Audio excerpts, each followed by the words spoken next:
Hello and welcome everybody to yet another exciting day of NACE Collegiate Star League action. This is Rocket League Playoffs. My name is Dander Taco. Joined with me is Jesse Goodman, otherwise known as Jag. Longtime friend, how are you doing? And thank you for joining me in the booth for today. Yeah, I mean, what a better time than playoffs to make my NACE debut here for the Star League. This is the third round of the upper bracket. We got two amazing games coming up, including the two top seeds in the tournament. But before we get into that, I know that there's a pretty cool giveaway that's going on right now.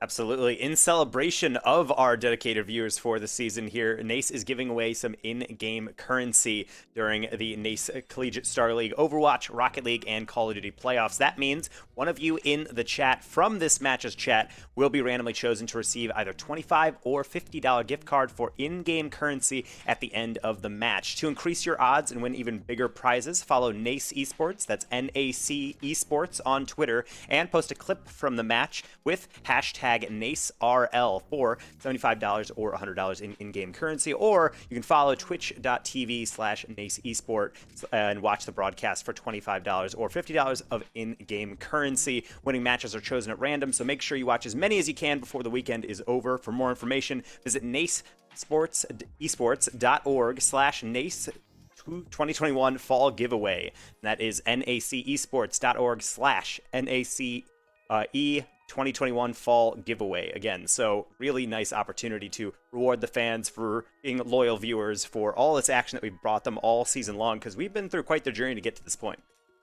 Yeah, and then there are regional divisions. Now we're finally at playoffs. We have our 32 team field, and already some have been knocked along the wayside to that lower bracket. It is a double elimination tournament, so you lose the first one, you're not out of it just yet. You lose the second one, and that is the end all be all. It's a best of 7 or a first to 4. You got to win 4 games to punch your ticket, and I mean that's a lot of Rocket League that we're going to be diving into. And tonight we've got some great matches, but before again we look into them, I'm just going to hype them up a little bit more. We do have that power ranking that we're going to show off, that we're going to show exactly where these teams align throughout the entirety of the season, what the experts think of them coming into this.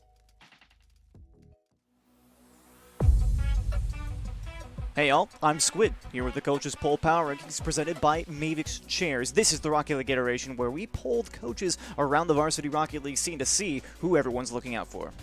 Starting off our list, of course, is going to be Northwood University, to nobody's surprise here, sitting at 9-0, along with the remainder of the top 5 teams, all of which you should really be looking out for. Bay State, though, in particular, has made a strong case for themselves, recently taking the CRL Eastern playoffs in a fantastic 6-game series against Northwood at that #1 spot. Remainder of the list, to be honest, could be a complete toss-up, though. Stockton University has shown incredible promise in the past, along with Oakland, but Akron is a little bit on the downswing as a result of their loss of Tristan. They are bouncing back quite nicely, though, so you certainly cannot count them out.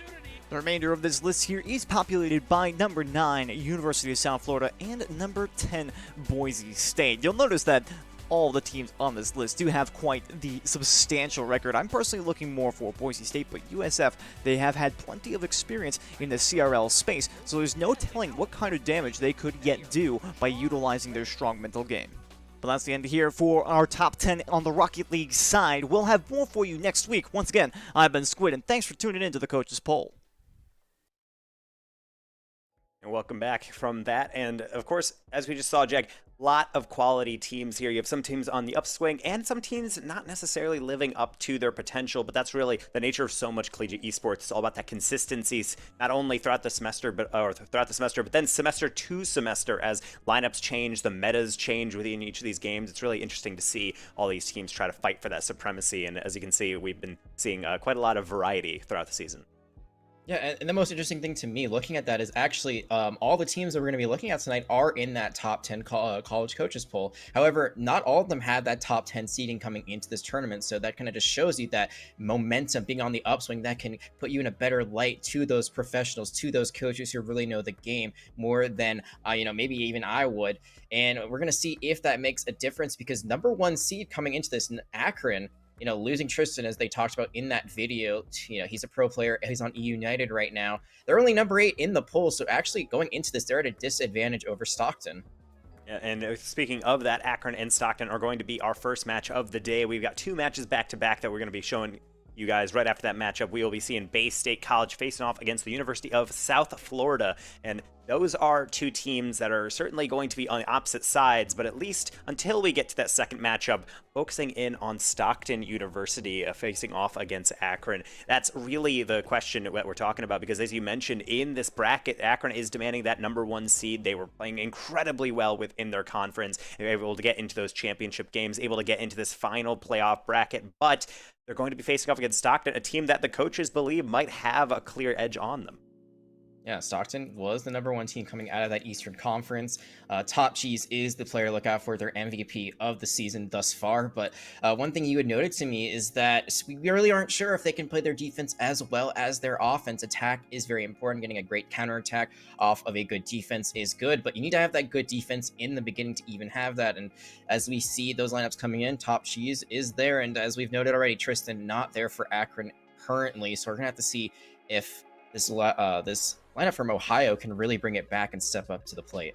Yeah, and the big thing about Stockton is that we actually saw them on the broadcast yesterday. They were playing with a sub, but that is no longer the case right now. They have Dark, they have Bussy, and Top Cheese. Those are the three starters. Those are the players that have been commanding so many tournaments throughout all of the semester. But Akron coming in with Buzz, the only remaining player on this current lineup. Knight and Fowl are not members of that original Akron dynasty that was winning back-to-back national championships for this Akron side. So we're into this new era of Collegiate Rocket League, specifically because the top dogs, he said that team from Ohio, that humble university, was the team that was really dictating this is what the top players in CRL look like. But now they're trying to fight to gain back that reputation. And of course, a lot of pressure is on Knight and Fowl stepping into the shoes of Reticence, of Tristan, to try to fill that. And that can certainly be quite the cognitive load to level on essentially the true freshman coming into this lineup.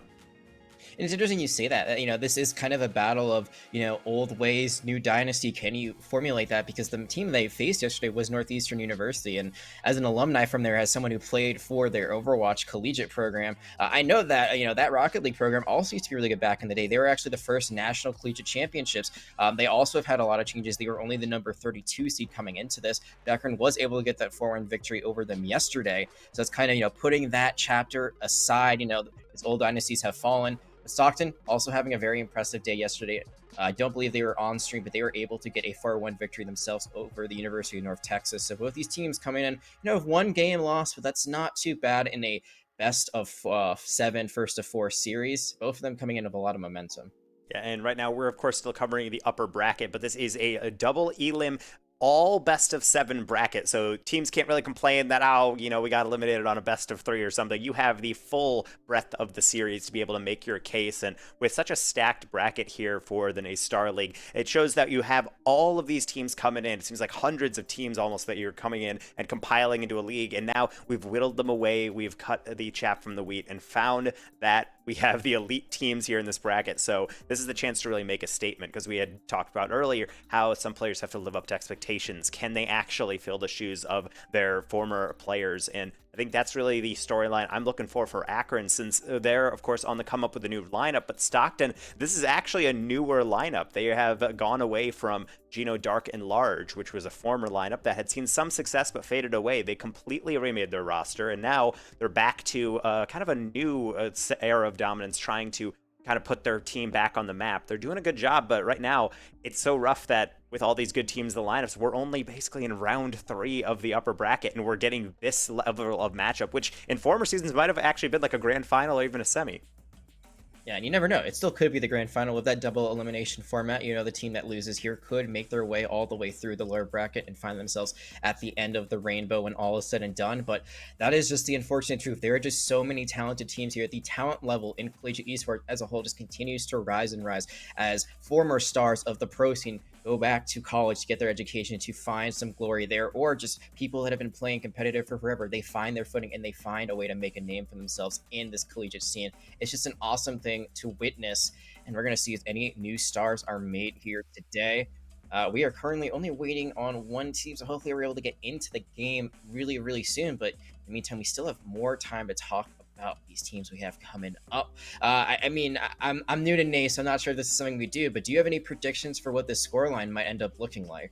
And that was something that I had talked about you for the matchup. Is the one thing that I really like about Stockton is that they are a team that is relentless on offense. They are so clean with each other. Every single player has pop-off potential. The difficulty that they found is that they did play against North Texas the other day. The one game that they lost against North Texas was because they're playing such good offense that they kind of just neglected to play defense a little bit and kind of just sat back and allowed the players to have all this space, and it really backfired. I think they still have the potential to go through, but Akron is no slouch. I think Akron, if they play good offense, really put Stockton off balance, they could take this, but I think Stockton might be a little bit overpowered in that regard. But we do have the players in the matchup now. We're trying to get them all squared away because certainly they're ready and raring to play. As sure, the pre-match anxiety always so interesting, which makes game ones, I think, in competitive Rocket League so important and so telling about how the rest of the series is going to go. Is one team really ready for this challenge, or is it just going to be a game of adjustments?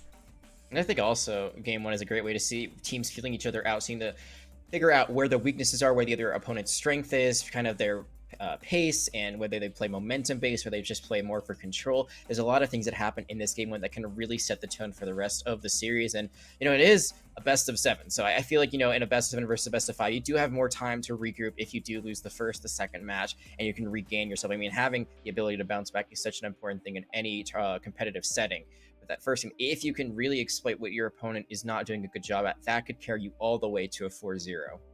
Yeah. So with a best of 7, I think one thing that we actually did see in former matchups is that games 1 and 2 might be a team kind of taken advantage of, and then game 3 tends to be the pivotal moment. Obviously, if another victory comes through for the winning side, they're going to be on match point, but it's a huge deal for the other team to finally get your analysis in and be able to try to build some form of counter, because I've actually seen one thing that, especially in Rocket League, as sure many other esports echo this sentiment, that sometimes, even though the individual skill kind of adds up and they're fairly equal, the play style they choose can sometimes be such an awkward adjustment for teams to get used to, and we'll have to see if that truly is the case here, because we do have the players on the field. We have game 1 about to get underway. It's going to be the Akron Zips going up against Stockton University here in our first game of a best of 7, seeing who can move on in our NACE Starleague Collegiate Rocket League playoffs. I feel like there's going to be a lot of aerials. That might be one being taken all the way in. There's going to be Akron able to play some early defense. Now they're going to be on the counterattack.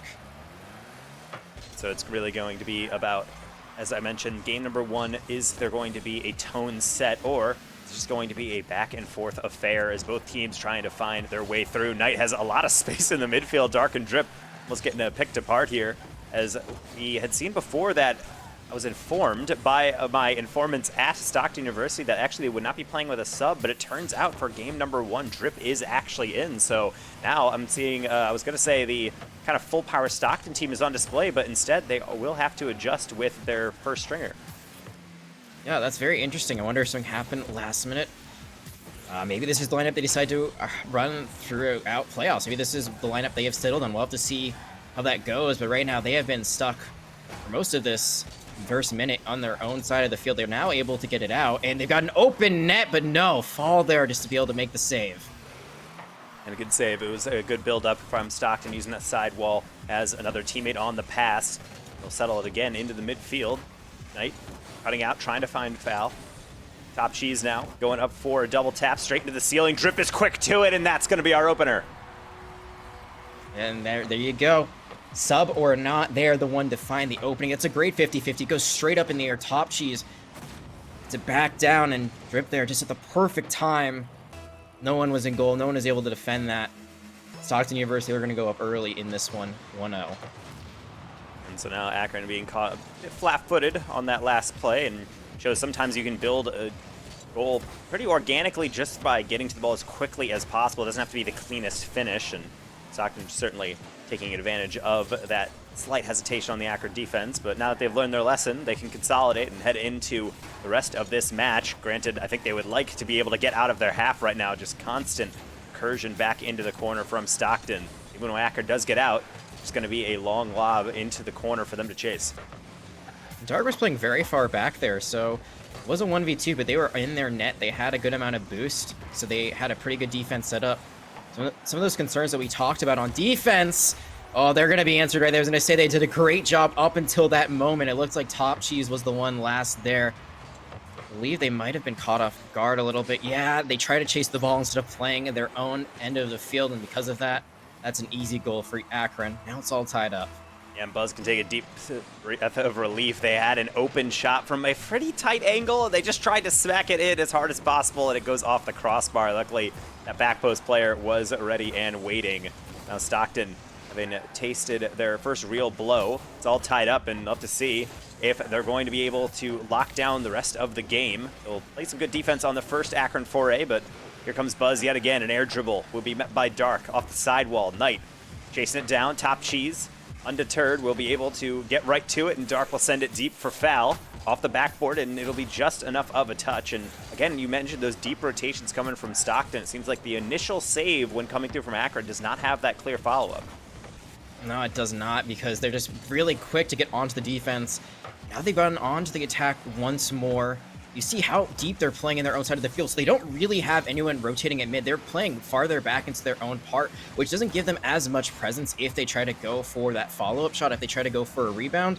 So they're really relying on a 1-2 punch. If that ball keeps being put up in the air, it could work out pretty badly, but Top Cheese is able to make a ton. 6 shots, finally is able to score here. Stockton once again is going to reclaim the lead. Really good job by Dark, and they're shooting it on that near post. The defender has to make a decision. Are you going to be able to try to beat it to them on a 50? Are you going to try to play that near post defense? Either way, they do not decide quick enough or in the correct fashion. So Dark will be able to set up Top Cheese. And again, just a nice goal from Stockton, being in the right place at the right time. It's not the cleanest finish, but they all count the same.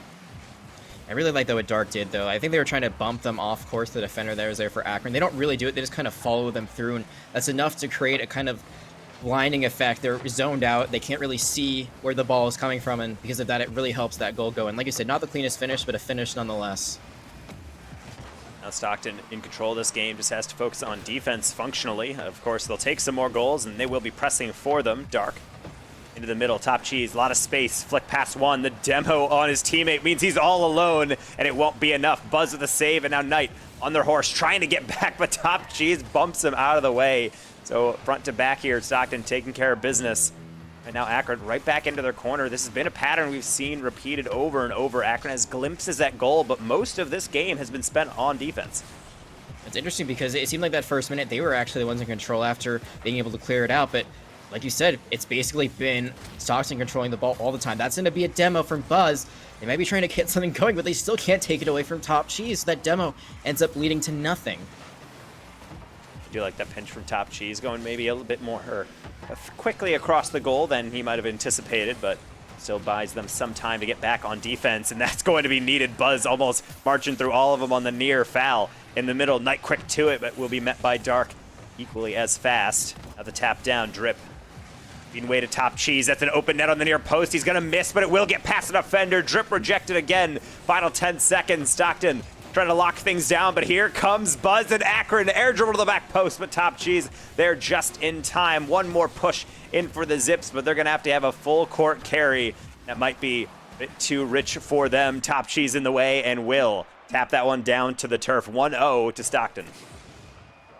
And that was just we were worried a little bit about Stockton, whether or not they could play the full length of the field. It looks like they didn't really have to worry that much about defense because, again, their attack is just so clean. Their offense is so decisive.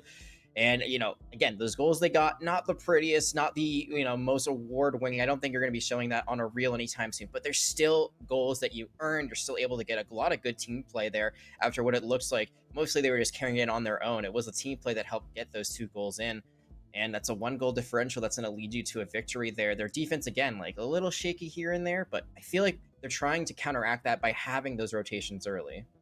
Yeah, and they're doing a good job to be able to take advantage of, if you have so much offense, then most of the time you don't really have to defend. It's on that midfield battle. And that's often been really the crucial part of how you deal with pressure, is if you're able to lock down the midfield and clear back anything that the defense tries to put out, then you're functionally able to dictate the pace of play. I think Stockton's doing that a bit better than Akron. I think they would like to build up a bit more conscientiously. They do get out of their half, but those are adjustments to be made between games, and certainly taking the L game number 1 is quite the motivation for the Zips heading into game number 2. And I think we're going to have to keep seeing how Drip plays. Drip was a pretty big part of why Stockton was able to get that first game under their belt, had some great passes, had that first goal opening things up. It was a big part of that second one as well. And, you know, we talk about subs, like, you know, sometimes they can come in, they can be a difference maker for better or for worse. So far, it is good. We're seeing that Akron already in this game, too. They were coming out much more aggressive than in game 1.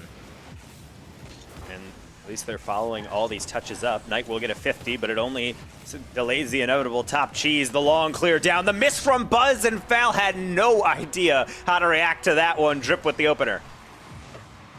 It's just, again, look at this team play. This is crazy.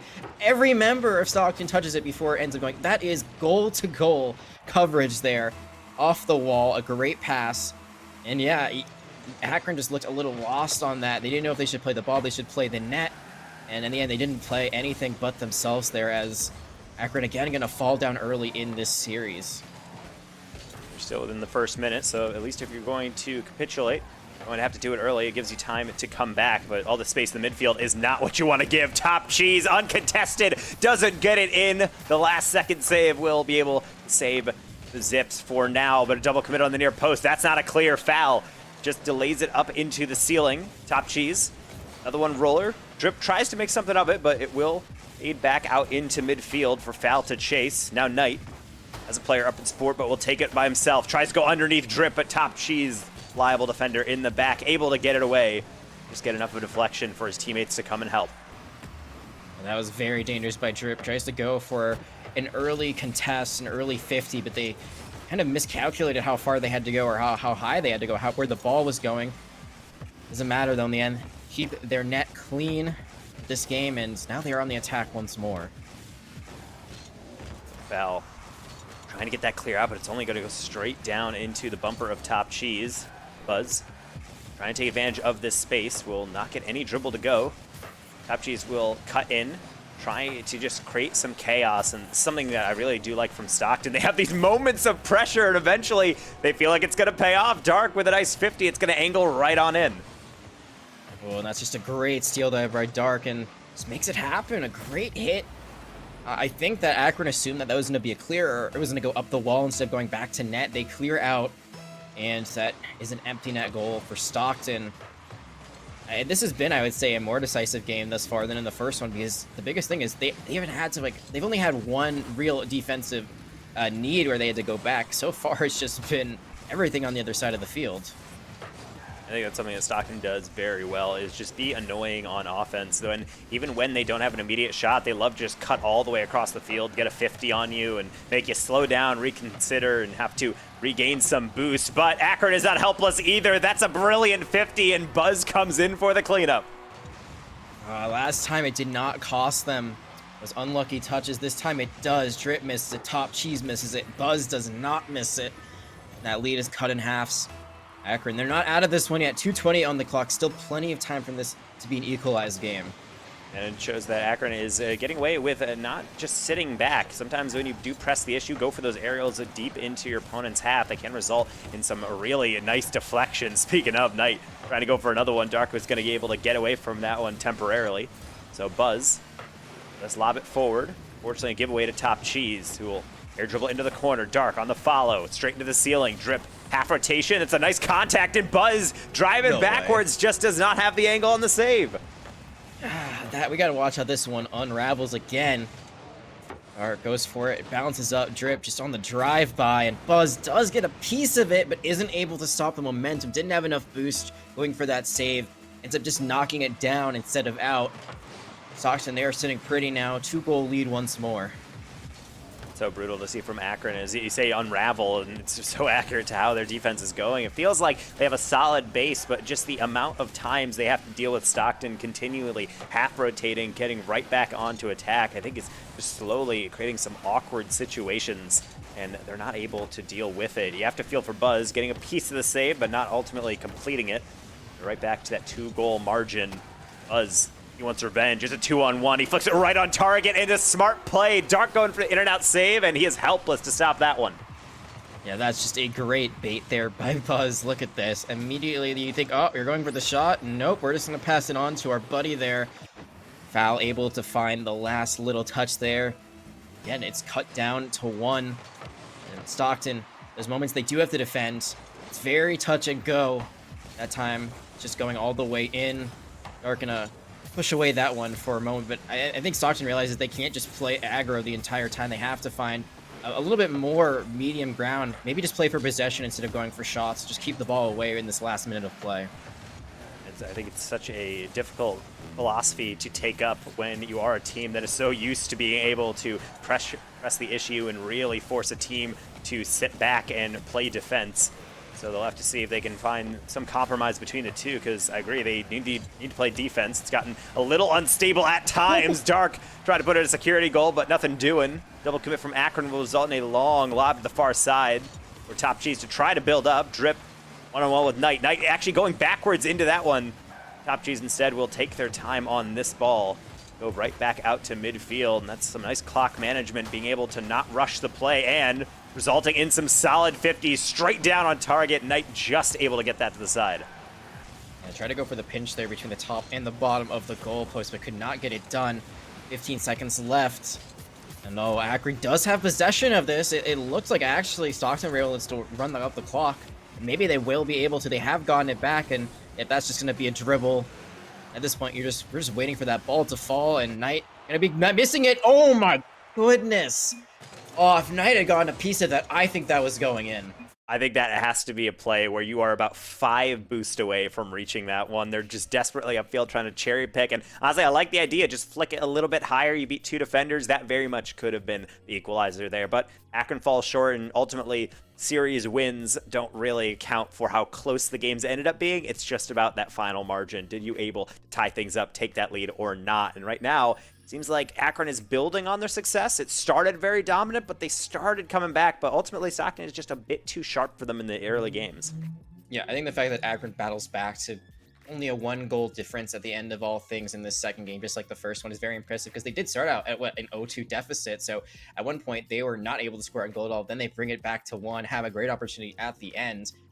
Just not able to get the job done. Just not enough opportunities really to give themselves a chance to hang on in that series. I think the biggest thing, though, is that they're realizing, if we play as aggressively on our attack as Stockton is, we're catching Stockton off guard. You see that every time Stockton has one person back on defense, they are pre-jumping. And every time that they pre-jump, Akron is catching them off guard, out of net, out of the area they should be in. So if Akron can keep up that pressure, well, might be able to get a series win here, or a game win at least, because right now they are down 0-2 in the series.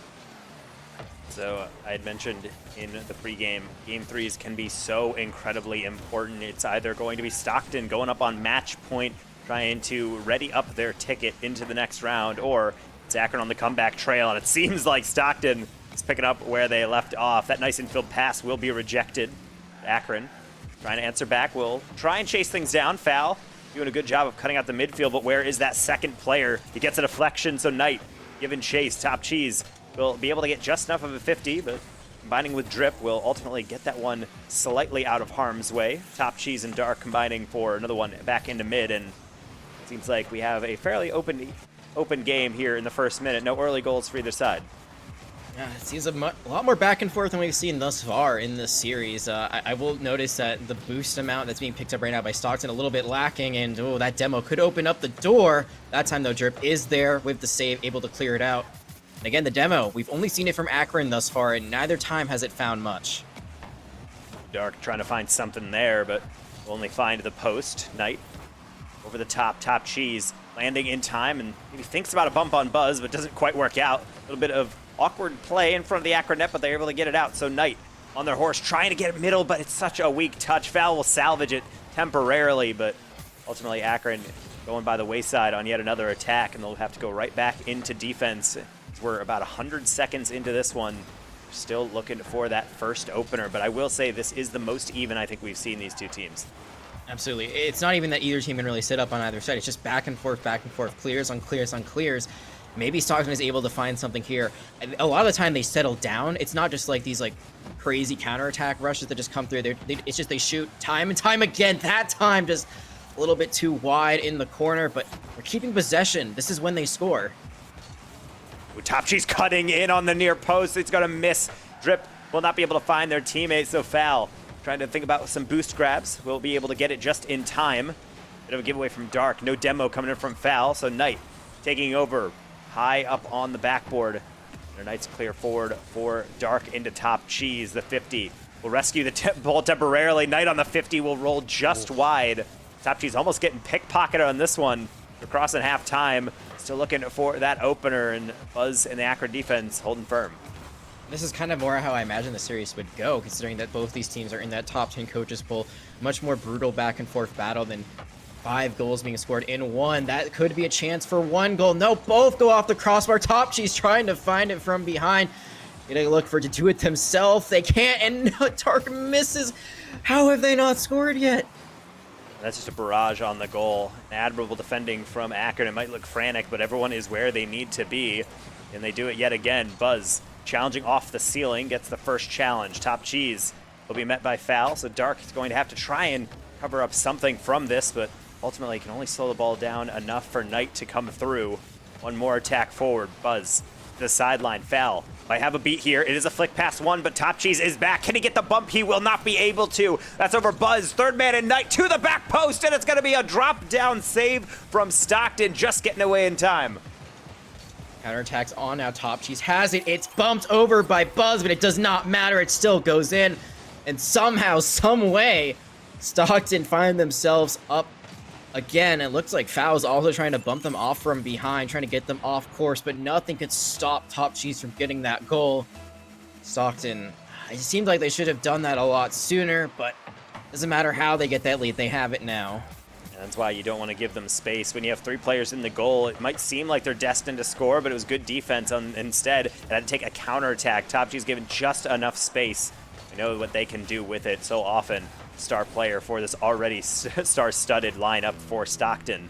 He's going to make his name known on defense as well, but that rebound is not his. It is Buzz's, blazing that one right down the middle. Another thing I've noticed is that it feels like every time that Stockton is getting a goal, Akron's not too far behind. That's why it's been so many tie game scenarios. Stockton then answers back immediately after to get another goal with only a minute left. Overtime in the cards here. Dark almost off the kickoff, getting the redirect, but gonna get a little too much on it. So Buzz cleaning it up out of the corner, met by Top Cheese from a tough angle. The bouncer to the back post, and yet another one for Top Cheese, and the lead for Stockton. Yeah, I feel like I caster cursed that one a little bit, but the saying is true. Akron scores, Stockton is not too far behind to once again take the lead every time. It seems like there's a chance for Akron, it immediately just dissipates. Stockton is on top of their game. Once they realize, they're tied up, they just immediately go on the aggro. They immediately go as aggressive as humanly possible. And now they find themselves up here, but that could be too dangerous. That's an open ball mid, but Buzz not able to connect. That's a tough one, certainly. It would sound like it was right on the precipice, but they weren't able to pull together the read. So Foul and Knight sitting back with limited boost, trying to use it to their most effective ends. They will be able to dance past one, but they'll pay with their life. Drip to the sideline. Buzz to the near post. Foul decides against it, and that might be to their detriment because Top Cheese, they're off the ceiling. They're going for a double tap, and they're not going to find it, but it's going to burn off a lot of those seconds. They need a full court carry, and Dark doesn't seem to be in the giving mood. Pinches it straight down. Foul. Another flick up. It is still alive. It's possible for Knight. It's in the middle. Buzz, they're there. Top Cheese met it on the backboard. He'll slow it down on the sideline. He's just trying to touch it down, but Stockton trying to hold on, and they will just be able to. Yet again, a close match, but Stockton will move to 3-0 on the series. Yeah, and like you said before, it doesn't matter how close those score lines are. It does not matter. Score differential does not mean anything in Rocket League. It's all about getting that W at the end of the day, and currently Stockton's been able to pile up 3. Only one more win needed to advance to the next round, to the quarterfinals. And Akron as the #1 seed, getting taken down this early, well, that would seem like a bit of an upset. They're finding ways to stay in the game. Every game has been only a 1-goal differential, but they cannot find that equalizer or the lead when it matters most. Yeah, and of course, coaches always like to get memed on Twitter when they're saying, oh, why would you put a team there? Why would you put in there? They're getting some vindication right here. They're putting Akron a little bit lower. They're saying, we don't know about their consistency. And right now, they're hanging in there, but they're still not getting those victories. This is do or die. Their backs are against the wall. They are on the verge of getting swept down to the lower bracket by Stockton. And right now, question on their minds is, can we slow down this offense enough that we can actually find a way to hold our leads? It's been such an elusive task for them all series long. They need to score first. That's the biggest thing, is every time that they're finally able to equalize, they are down won early on. That has been an issue that we've seen consistently from them.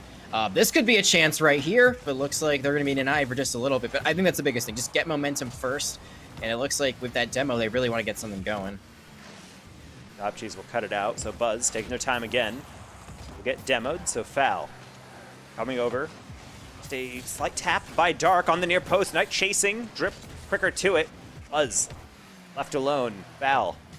Half turn will take it up and over Top Cheese, but they're completely out of boost on this one. They're just trying to extend it out, and they will be able to get that touch off corner into the middle. All of Akron too spread out, just trying to consolidate that defense. Not necessarily a bad plan, but kind of in the same vein as Stockton. They might just need someone to get on these loose touches. How about that one? Foul. There is the opener for Akron. There it is, finally coming through. A great takeaway. Top Cheese is holding it for a little bit too long. Foul able to follow up, and even though there's two members of Stockton there for the defense, they're both playing the ball. They're not playing for the follow-up. Now they're able to get any sort of block there. Akron going to be on top for the first time in this series. And that's a really interesting statistic, but I guess not too surprising considering we are in game number 3, but they have to make sure they're holding it as well. That's 2 players up. No one touches it, and Buzz is just bumped out of the stadium. Bumped out of the country with that. Look at this. Top Cheese. It's such a light touch. And there, Dark just says, nuh-uh, Buzz. You're not getting any part of this. So the saying of Stockton scores immediately after Akron does is still true. That lead is immediately gone, but this could be another one right off of kickoff. No, Drip able to get it to the side. Akron, though, are still in control here. And so I really need them to make sure they're keeping those comms clear. It's always such an awkward play when you see somewhat innocuous ball being lobbed in your half, and then you have 2 players go, and you can almost feel the oh no happening in the mind of the 3rd player for Akron. They're going to be able to have their lead ripped away from them, but they're still, as you mentioned, in control to the extent that they're not playing poorly. They're not hanging on. It feels like they're able to actually put some legitimate shots on target. It's just about the defense for me. That is the #1 thing. Every single time they play this game, they can hold Stockton at bay for only so long. So getting back the lead has to be a huge priority to give them at least a little bit of a cushion. They're taking advantage of the fact that I've noticed that every time the ball goes into the corner, Stockton, they just kind of hold it there. They don't immediately get rid of it. And now Akron, they are challenging them there. They are trying to meet them when the ball is still like mid-air, when it's not really going too fast. That's going to be a block there by Top Cheese. And usually they're winning those trades. And right now Stockton trying to use that game IQ to their advantage. They're spread out just enough, but they have good zonal coverage across the field. About Akron trying to pick it apart. How about Buzz with the slow play? That's pass 2. Drip. They're left alone, and they will challenge superbly. Waiting back for their teammates. Knight. One more touch forward. No one on backboard. Dark with a deflection, and they needed it. Foul was lurking in the midfield. But it will continue on. And Akron, despite their best efforts, just cannot get that final piece of the puzzle. They got 2 minutes to get that go-ahead goal. Otherwise, going into overtime if the score remains the same. And going into overtime, it's do or die, like you said, for Akron. This really is... I don't think they want to go to overtime. I think they'd much rather win in regulation than go to a golden goal scenario. That becomes so dangerous. Overtime, they can go for 10 minutes, or they can end in seconds. Or maybe overtime won't be needed. Top Cheese going to be denied there by foul. Went right to them. Looks like they want to go aggressive that demo, but they're going to have to deal with this clear first. Ooh, that's lovely control by Dark. That's pass 2, but Buzz sends it right on back. Drip. Tough read, right down into the ceiling. Tough angle, but it's a lob in the center. Knight and Foul are both looking at each other. Neither one of them had the initial read, so that attack will go by the wayside. Spread out again is Akron, potentially just readying up for this Stockton counter attack. Dark will yield a awkward touch from Buzz. Drip, nice follow through. It'll change sides for Knight to take over. Up and over the first defender, trying to find Buzz in the middle. Dark will hold it up and try to follow it themselves, but it's lofted in a dangerous position in front of the Stockton net. Drip comes in just in time, able to tap that one away. And we mentioned how the midfield is so important. Feels like this ball is ping-ponging left and right, but no real genuine shots coming out from either side. Yeah, Dark there overcommits, but isn't punished for it. Now Top Cheese going for top shelf. Can't connect it. Oh, but this could be a great setup. No, just doesn't hit the right way. These team plays have been what have defined Stockton for most of this game. Just, you know, the double passes, the triple passes, everyone touching the ball. Here, though, they are being denied for the moment, but no, Dark will not be denied. Knight there just mistiming it.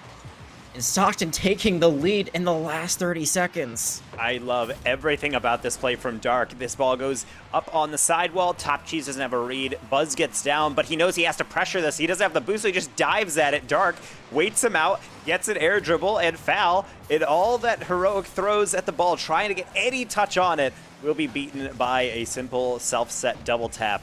Now, all the pressure on Akron. 15 seconds remaining. Can they find one more? Double commit's not going to help. Drip sees the opportunity and gets the clear out. Leaves it for Top Cheese, who will actually get no contact. Fouls work on a field. They can't get above. Buzz, midfield, Knight, open shot, Drip. They do not have it with a second remaining. Akron might have brought us to OT. Well, it's looking very likely unless there is a goal scored immediately off of kickoff. Dark can't do it. Drip can't do it. Akron, they can finally do it. They finally even things up. And overtime seems to be our destiny here, Danger Taco. It will indeed hit the ground, but job is not done. They need another goal here from Akron. This is one of the better showings that they've seen. They've gotten better with every game, but this is not a best of 9. Their journey ends right now if Stockton can find one more goal.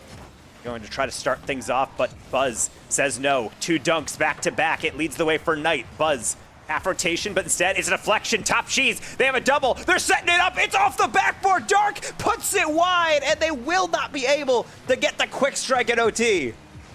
No, they were denied once more, and it looks like they're going to be back to defense now. Dark, though, going to play aggressive. A few times I've seen that Stockton, they do not want to just rotate back.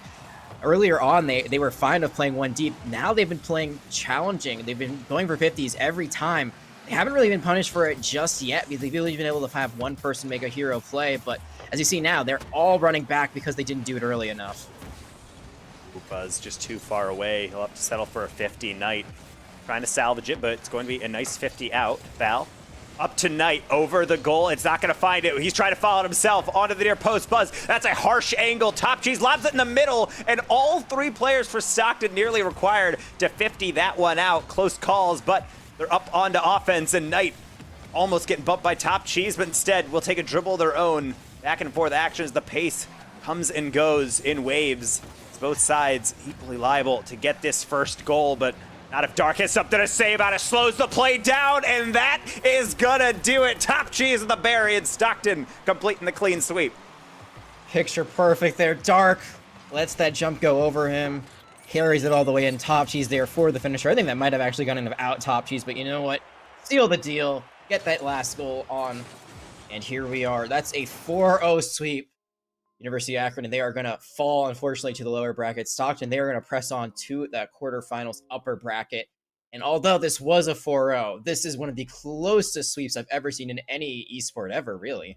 Yeah, and it feels almost like an oxymoron to say a close sweep, but that is exactly how I would describe it as well, is that the first match maybe got away from them a little bit. They were able to get them back slightly, but for the most part, I felt like Stockton was really just leveling shots over and over. But over time, Akron was right there. In that last game, I felt like we deserved another match. It felt like they really did come to the point where they needed it, but it's Dark slowing down the play, a very tactical decision, and that really threw a wrench into kind of the well-oiled defensive rotations that Akron had worked up to. It's a fantastic awareness of the situation, and I think Stockton deservedly getting that position on the coach's poll, and they're going to be marching on to the next round. Yeah, I wonder if they'll be higher after this one. We'll have to see. But I think you bring up a great point. Dark there realized, we've been playing so fast-paced. If we slow it down just a little bit, we're actually going to fool Akron into making a mistake there. They got caught. They tried to go for a jump early. Because of that, that net was wide open, and they were punished for it. But back to the point of what you said, I agree. I feel like we deserved another game or 2, maybe, honestly, of the way they were playing. They were able to finally hold out until the end. They were finally able to get that goal at the end to tie things up, bring us to overtime. And I thought that series probably had another game in it at least. And like I said, 2 would have been great just because I'm greedy and I like to see good Overwatch, Rocket League.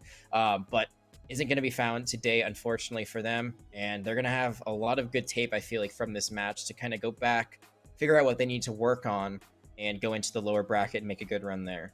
And that's actually the forgiving nature, of course, of double elimination, is that you have an off series, or maybe you just don't counter the strengths of the other team well, but you have another chance to be able to get right back into it. And that's actually a really important part of this bracket, because we've seen a lot of historic runs from Akron. In fact, the Collegiate Carball Association, the membership of the organization that essentially runs Collegiate Rocket League for Psionics in the highest level of collegiate play, they run opens. All the teams that don't qualify for CRL are able to play in this tournament. And in the very first one, Akron won it by losing in basically the third or fourth round of the upper bracket, and then making an entire lower bracket run and getting a bracket reset and being able to sweep that next game. So they are a very quality team. So I don't think I would doubt them at all going through this lower bracket, even as stacked as this NACE Starleague Rocket League bracket has been up to this point. Yeah, I mean, the lower bracket buff, it's definitely real. It happens to teams in countless esports. You get knocked out, you realize that's your last opportunity. This is your last opportunity coming up, so you just kind of are able to focus even more than you were before. And the quality of competition was probably going to be just as good in the lower bracket as it is in the upper bracket, honestly, just because of how stacked, how, I would say, top-sided this tournament is, how top-sided the league has been all season. So even when you're in the lower bracket, the level of competition is still going to be very high, which lets you improve as you continue to win.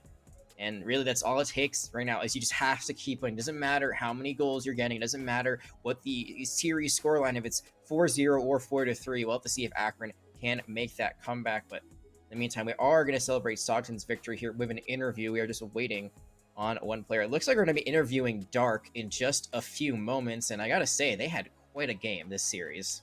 Yeah, and it's a player that, at least within the starting lineup of Bussy and Top Cheese, Dark is a player that has been on the roster, I would say, the longest out of all those players. However, they're kind of the rough interest of having the struggle bus of trying to make a name for themselves, but they certainly did make a name for themselves. They had a great series, and they will be able to be our interview. But first, we have to, of course, give the formalities of our LLS hero of the game. So for every 180 seconds, someone is diagnosed with a blood cancer, and 40% of all pediatric cancers are blood cancers. Every blood cancer diagnosis turns lives upside down. When this happens, the Leukemia and Lymphoma Society, LLS, is here to help. Since 1949, LLS has invested more than $1.3 billion in research, pioneering many of today's most innovative approaches. They work tirelessly to find cures and ensure patients can access the life-saving treatments that they need. When someone experiences the fear and uncertainty of a cancer diagnosis,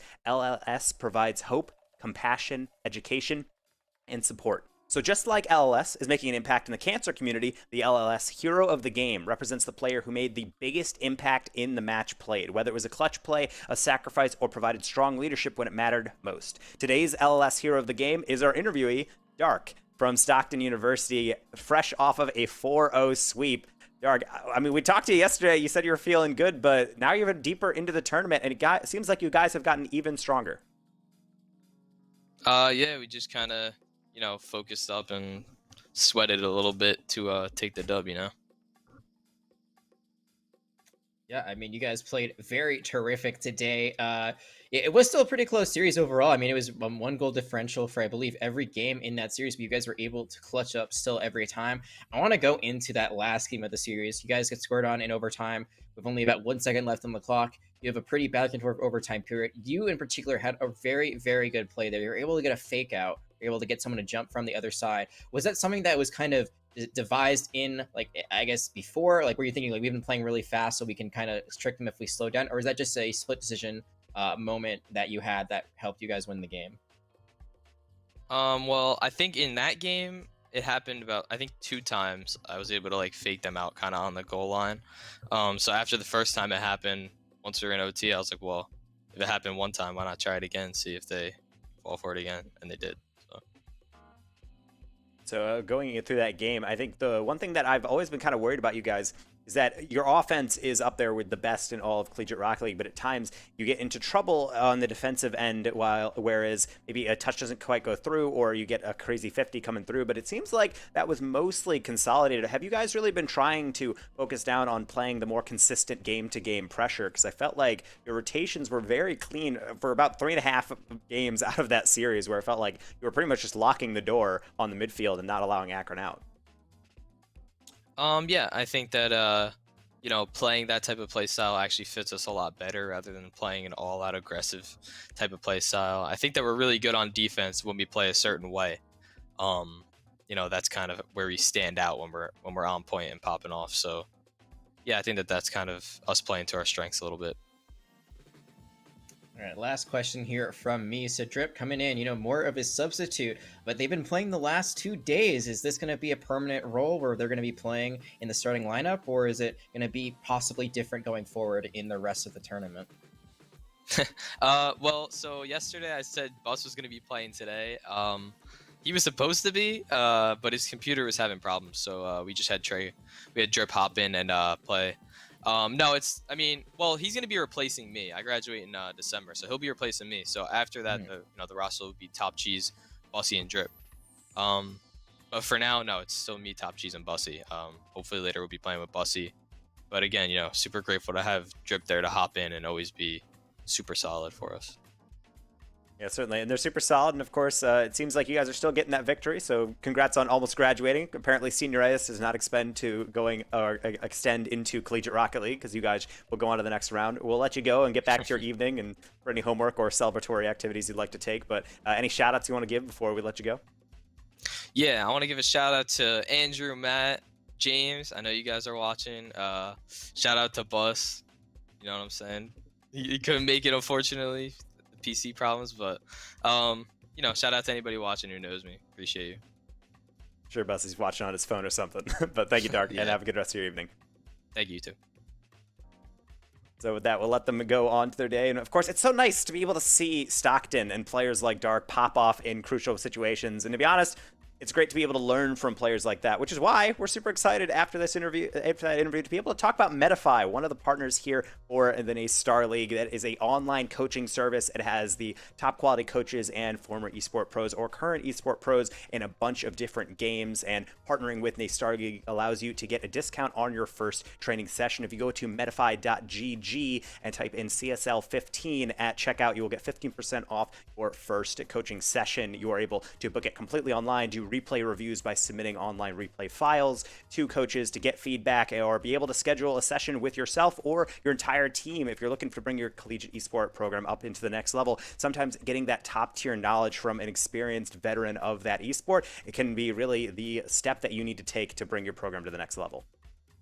Boy, I could definitely use that to improve my Rocket League game. That's definitely something I'm going to be looking into. But as we now turn away from this series, we got another one coming up in just a little bit right after this break. It's going to be the University of South Florida taking on Bay State College. Don't go anywhere, folks. You don't want to miss this one.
And welcome back, everyone, to some more NACE Starleague Collegiate Rocket League. We are neck deep in the playoffs right now. We had just seen Akron get defeated by Stockton University by a score of 4-0. They're going to be moving on. But before we get into our next series, we want to, of course, shout out the lovely sponsors that make programs like this possible. And specifically, we're going to mention Gummy Shot. So if you're not a fan of traditional energy drinks, Gummy Shot comes in with having a caffeine gummy that you can take. It is made with natural caffeine from green bean coffee bean extract, real fruit, and it's high in antioxidants and vitamin D.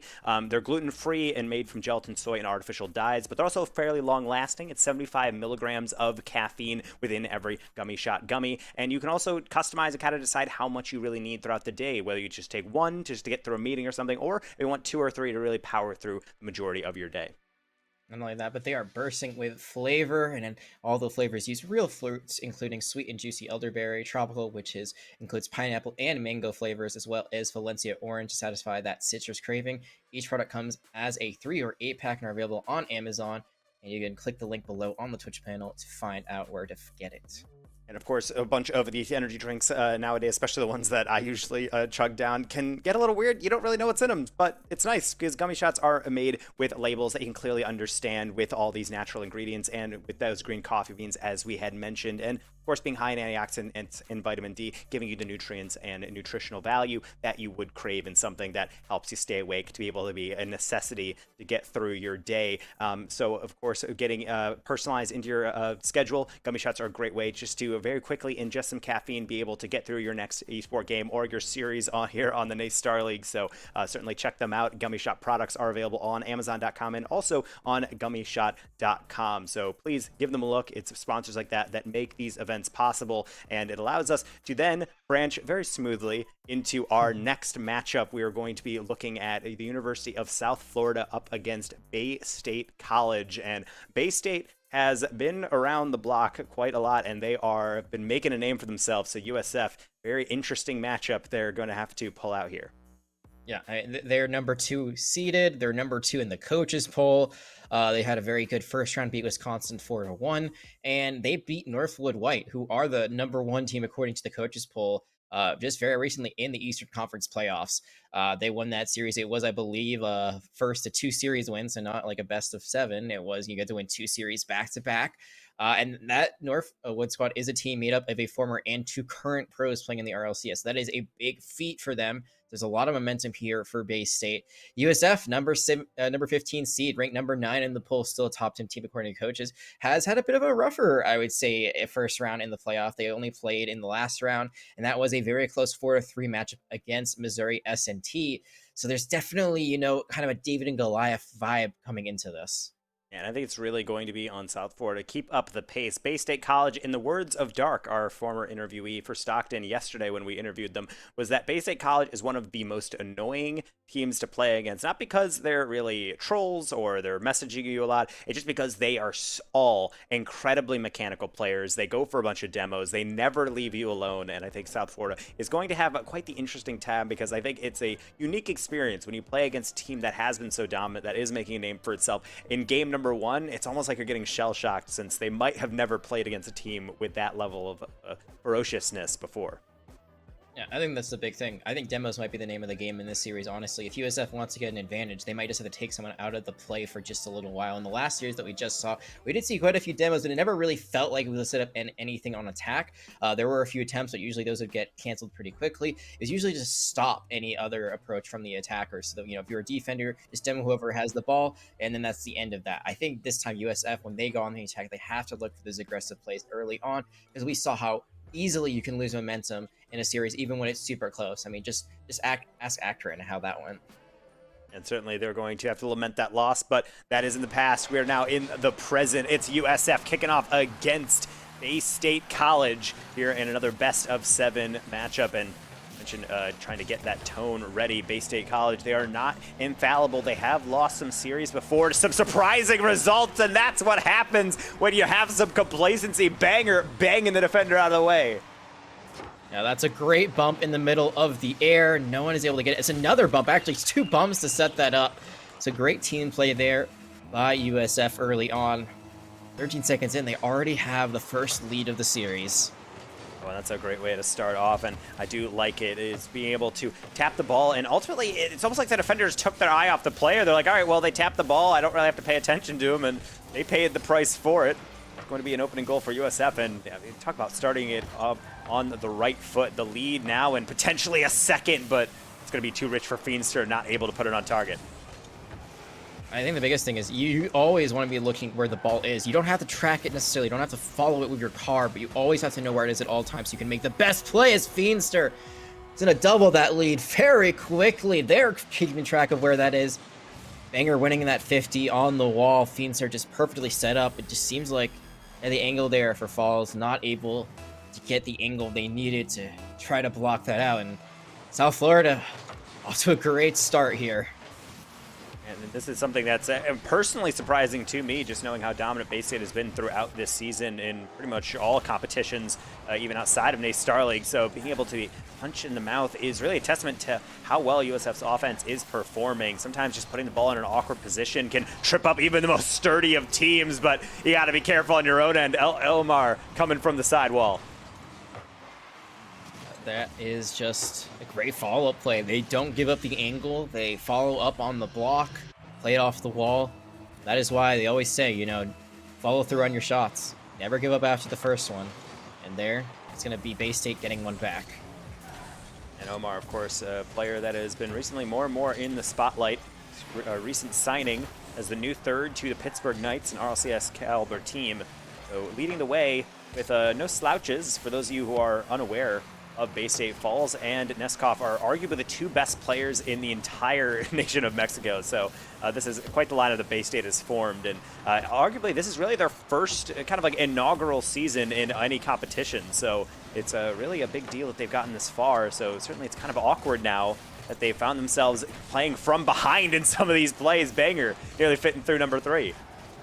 Yeah, I remember actually meeting the the representative of Bay State College at PAX East before the pandemic set in, and they were really set on building up their esports program. They are a college in the Massachusetts area, which is where I went to school, and they've really built up the entire program. I feel like they have a lot of very good teams. This Rocket League team here is another example of that. It doesn't really matter how a program starts, it's how you finish, and that's exactly how it goes for this game, but at this last second, it looks like Bay State, they are denied that equalizing opportunity.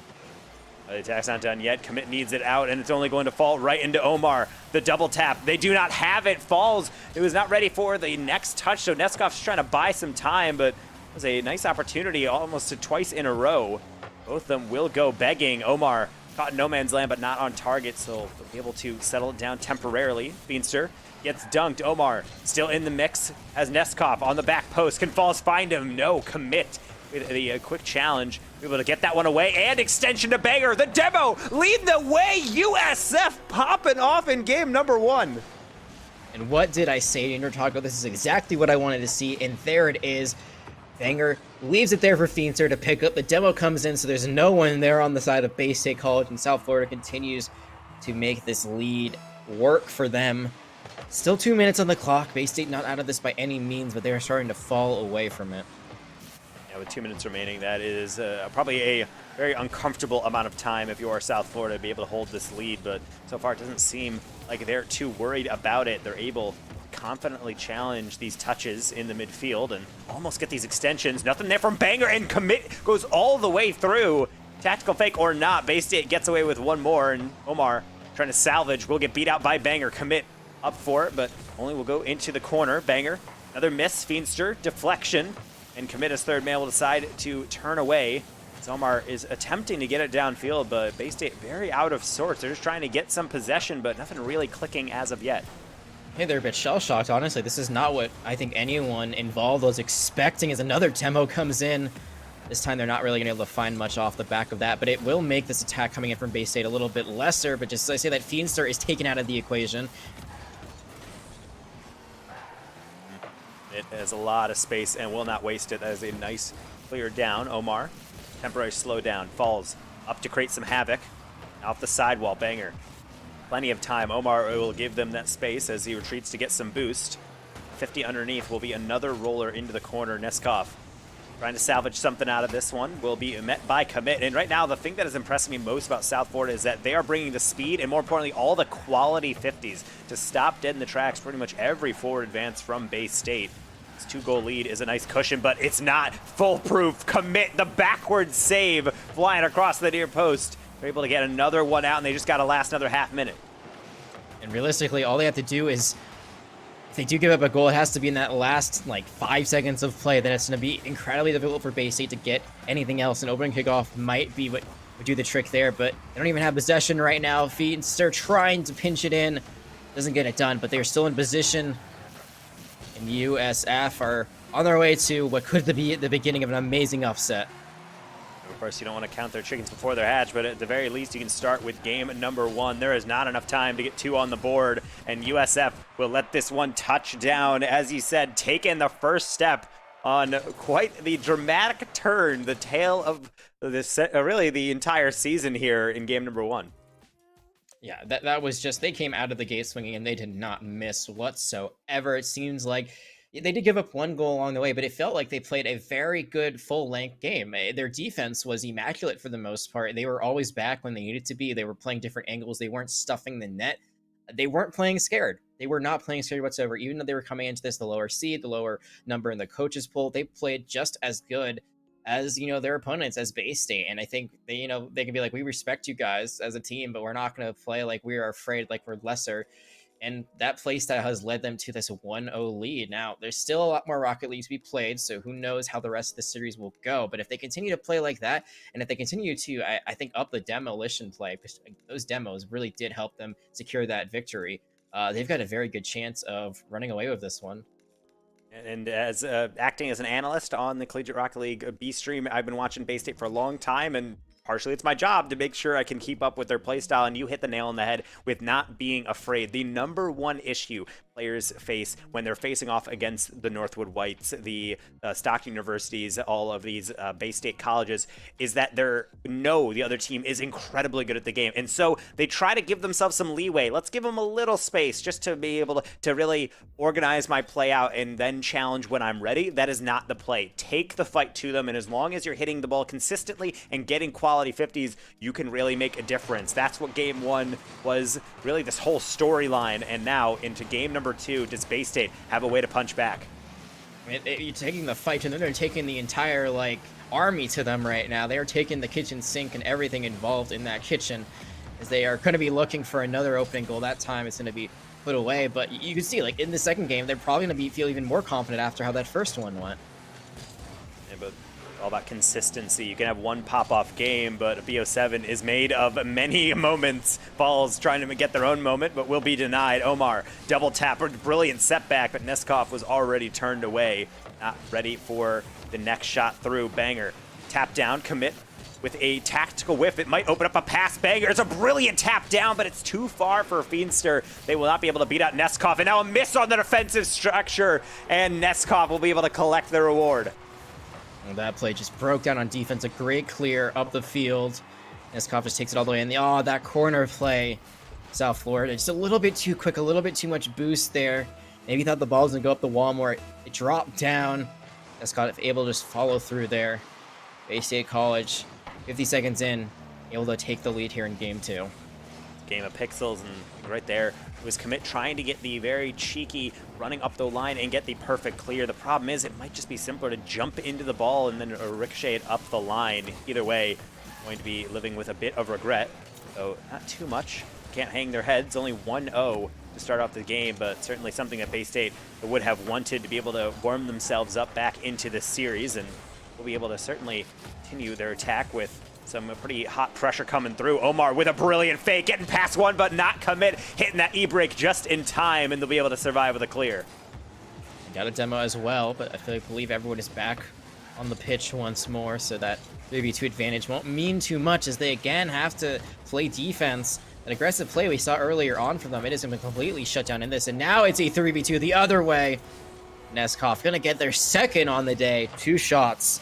2 goals. Banger trying to play cute with it, trying to roll it up, and Omar is having none of that. Gets a demo on one, chases commit on for a second, but ultimately does enough damage. Neskov is starting to find their form. 100% shooting so far as we're 2 minutes into game number 2, and this is the Bay State that USF might have feared.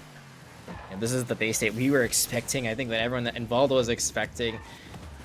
And USF, they really just got to get out of their own part of the field. It seems like, you know, they were able to play the full field last time, so their defense was pretty solid. This time, they're getting a little bit of boost starved as they continue just to play back the corner boost. They're being taken time and time again by Bay State College, which means they just don't have the ammunition to try to continue these defenses for the long haul. And they just can't find these openings.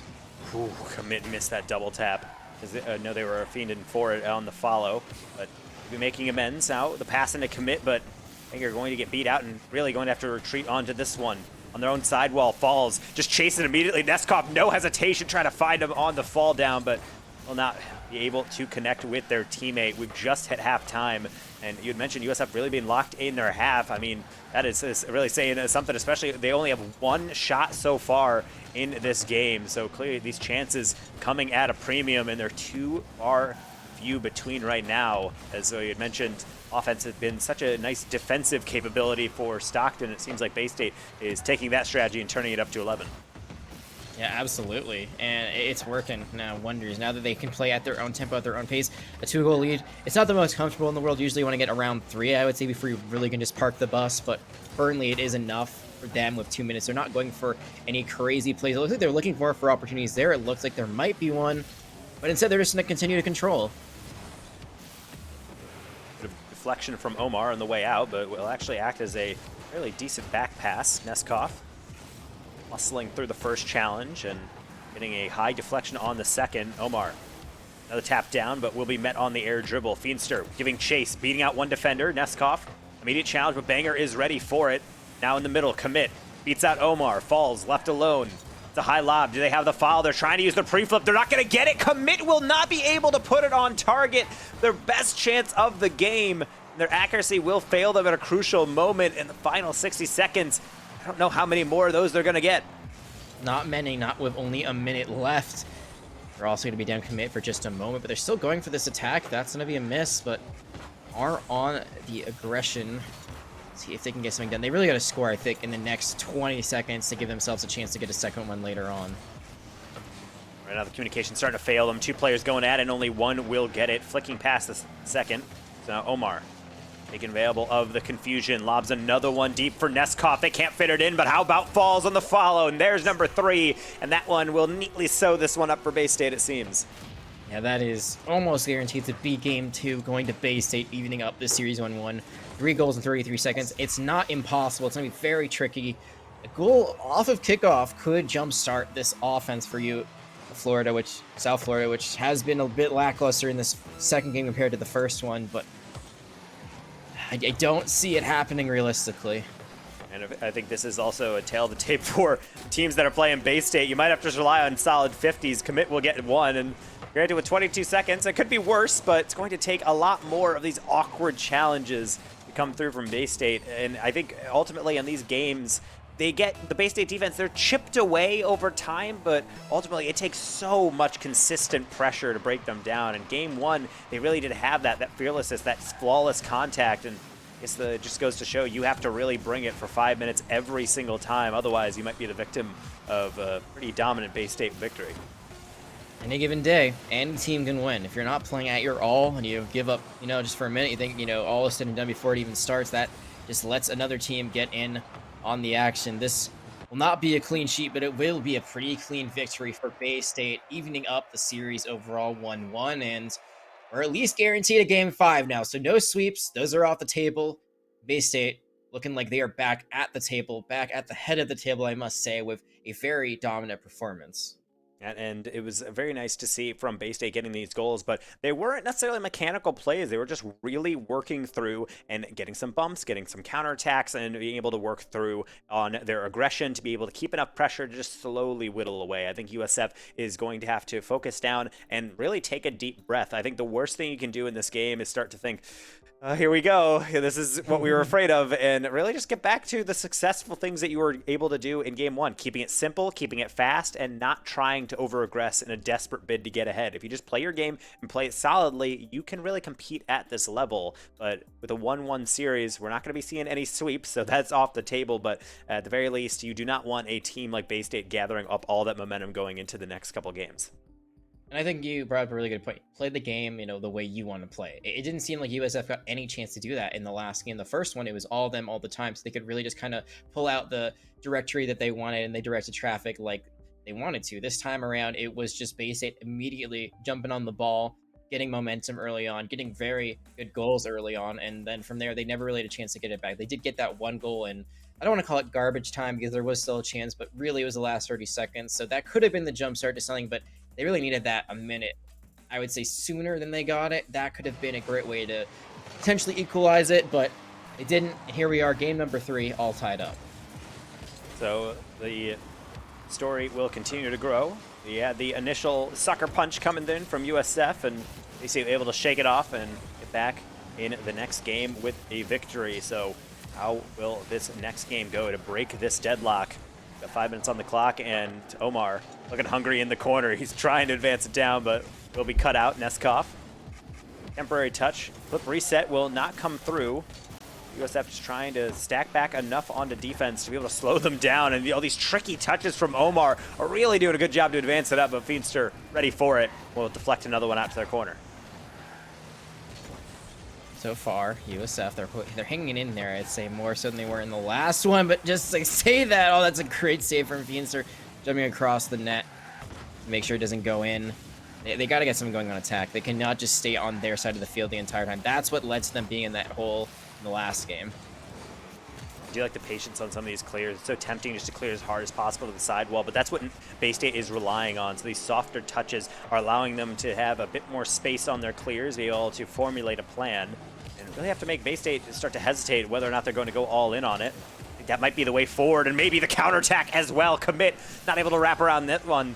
So Omar take over on the counter. Neskov gets dunked down. All of USF back in their own corner trying to get their own boost. Feenstra will finally get forward, but will only roll it back around 90 seconds in. Both sides getting their looks at goal, but certainly both sides also trying to wait for that first shoe to drop.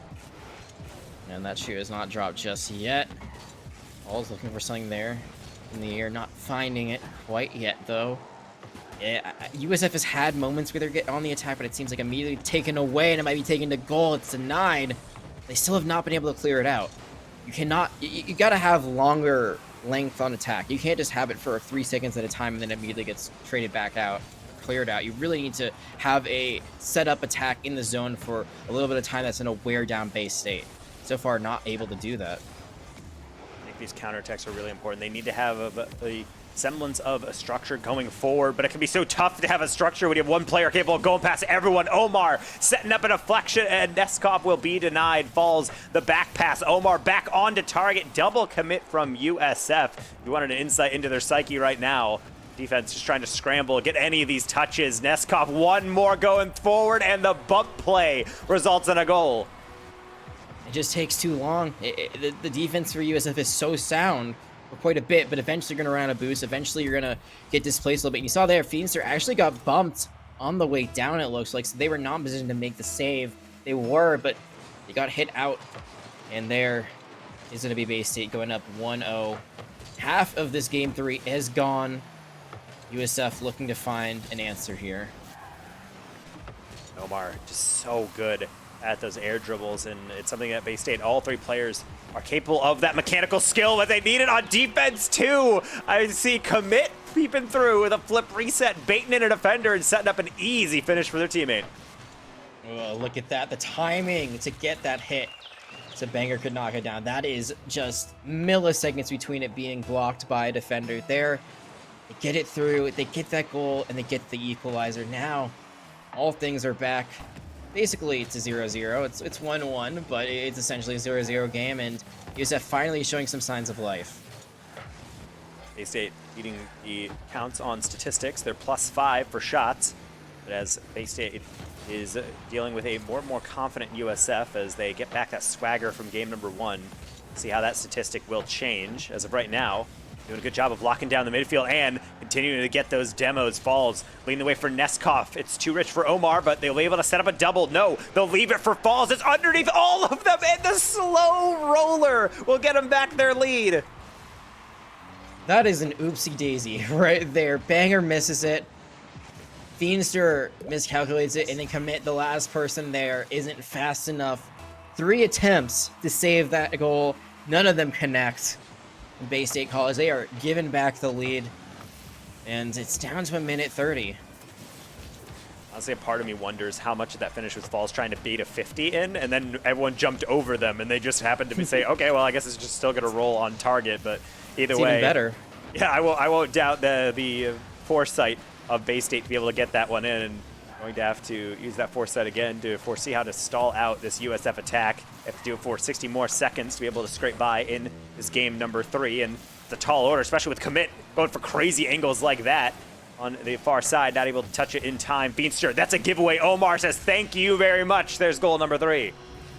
Looking a lot like that second game of the series, excuse me, the last one we just watched. 3-1 scoreline. A little bit different way of how we got there, a bit closer at the end. The USF, they were finding their goals around this time, but it's still very similar to how the game developed overall. Just USF finding a few moments here and there, but Bay State for the most part being in complete control, continuing to wear down this defense from USF that was so solid in the first game of the series. So it's just going to continue. It seems like Bay State focusing on morale. They do not want to sit back, play defense. They're just going to push for more. Will not find it, so Commit have a chance for the team in the corner, followed up by Banger. Feenster, third man, is going to be met by foul, so one more touch. Feenster trying to pass middle, and this has actually happened a couple times for South Florida. They've had a player in the middle, and they're trying to reach them with a pass, but they're just too far away, and Bay State will read it before it actually gets to their intended target. Yeah, just a little bit too much power on these passes, not able to connect. Led to a lot of turnovers too, I think. A lot of clears that have led to goals from Bay State, or at least long times of possession because of those misplays. As time expires, that ball will touch the ground. Bay State College able to take the lead in the series for the first time, now up 2-1. It felt very similar to the first game, or the second game, excuse me. You know, just kind of Bay State gets an early lead, and then they just kind of hold possession of the ball for most of the game. And I think game number 1, we're seeing South Florida be able to set up opportunities, but I felt like everyone was on the same wavelength. The follow-throughs were coming as the ball was bouncing through. They weren't trying to force anything, and I think we've seen now in game number 2 and 3 where South Florida is in situations where they potentially could have a pass middle, but it's almost like they're throwing that with the blind faith of having a teammate rather than a teammate actually being there, saying I'm open, and be able to play it through. And it doesn't really feel like everyone is actually clicking. The gears aren't actually connecting in the right direction. So I think they really need to make sure they take care of that, because if there's one team, really any team, you do not want to be disheveled against, it's Bay State. They are eating up, it seems, every single mistake. Yeah, I wouldn't say they're playing scared by any means, so I feel like they're still playing the game they want to when they get the opportunity. It feels like they're trying to force something to happen that may not be there, which I think follows up on your point. You know, they're trying to go for that blind faith because they really want to make a goal happen. They really want to make that equalizer come through. They really want to tie the game up, or, you know, take a lead if they're in that scenario. And because of that, they're forcing plays that really don't end up developing the way they want them to. In the first game, you know, they got a lead early on enough, and they were able to extend it where they could go for some of the more risky plays. They didn't have to worry because it felt like Bay State were the ones backed into a corner. They were not finding the rhythm they wanted. Now that Bay State has been able to find that rhythm, they've been able to find that momentum, these risky plays just aren't paying off. And, well, now they're going to have to try to find an equalizer in the series themselves. Game number 4, USF found themselves in a position few have, taking a series lead on this Bay State Rocket League roster. But then quickly have fallen into perspective that many have felt, now being down to Bay State in that same series. So moving on into game number 4, it's all going to be about this game, which could be make or break for them. You don't want to give a team like Bay State momentum, but to their credit, they've kept it close. How consistent can they be? Double commit, not boding well for them. Neskov on the near post, another double on defense, does just enough to get it out. Omar will not be able to get that one read, and Falls will only be able to tap that one down as we'll go back out to mid. It doesn't lead to a goal, but I feel like that's the best start they've had since the first game on the side of USF. They were going for 50s like nobody's business. They were not afraid to try to make those challenges. it didn't punish them too bad either. I feel like there's only one that really didn't go their way and didn't really go Bay State's way either. And because of that, they're starting to find a few openings. I feel like how USF right now is moving the ball around, and there's an element of passing from a theoretical perspective that you're not necessarily, when you're passing, you're hitting it to your teammate. You're hitting it into spaces that do not contain opponents. And right now, USF's doing a good job of hitting the ball around the field in a way that their follow-ups are actually somewhat clean. The problem is their 50s are not. Neskov, open dribble, that's flicked over, and Banger able to just flick that one out to mid for Feenster. Now into commit, up into the ceiling. Falls just in time, getting another deflection, and Omar's on his horse.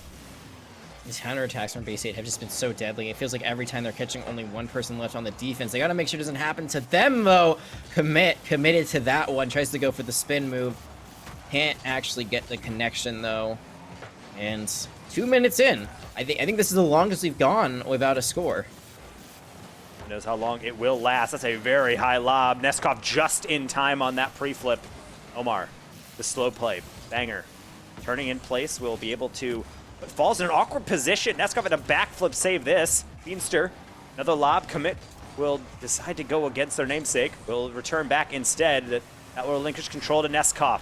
Off the ceiling, reset over one, but not past the second. Upfield pass, Banger. Can they put it on target? It's an open net. It's too high for them, and Neskov gets another clear. USF seems like they found it, but they're missing that final piece of the puzzle.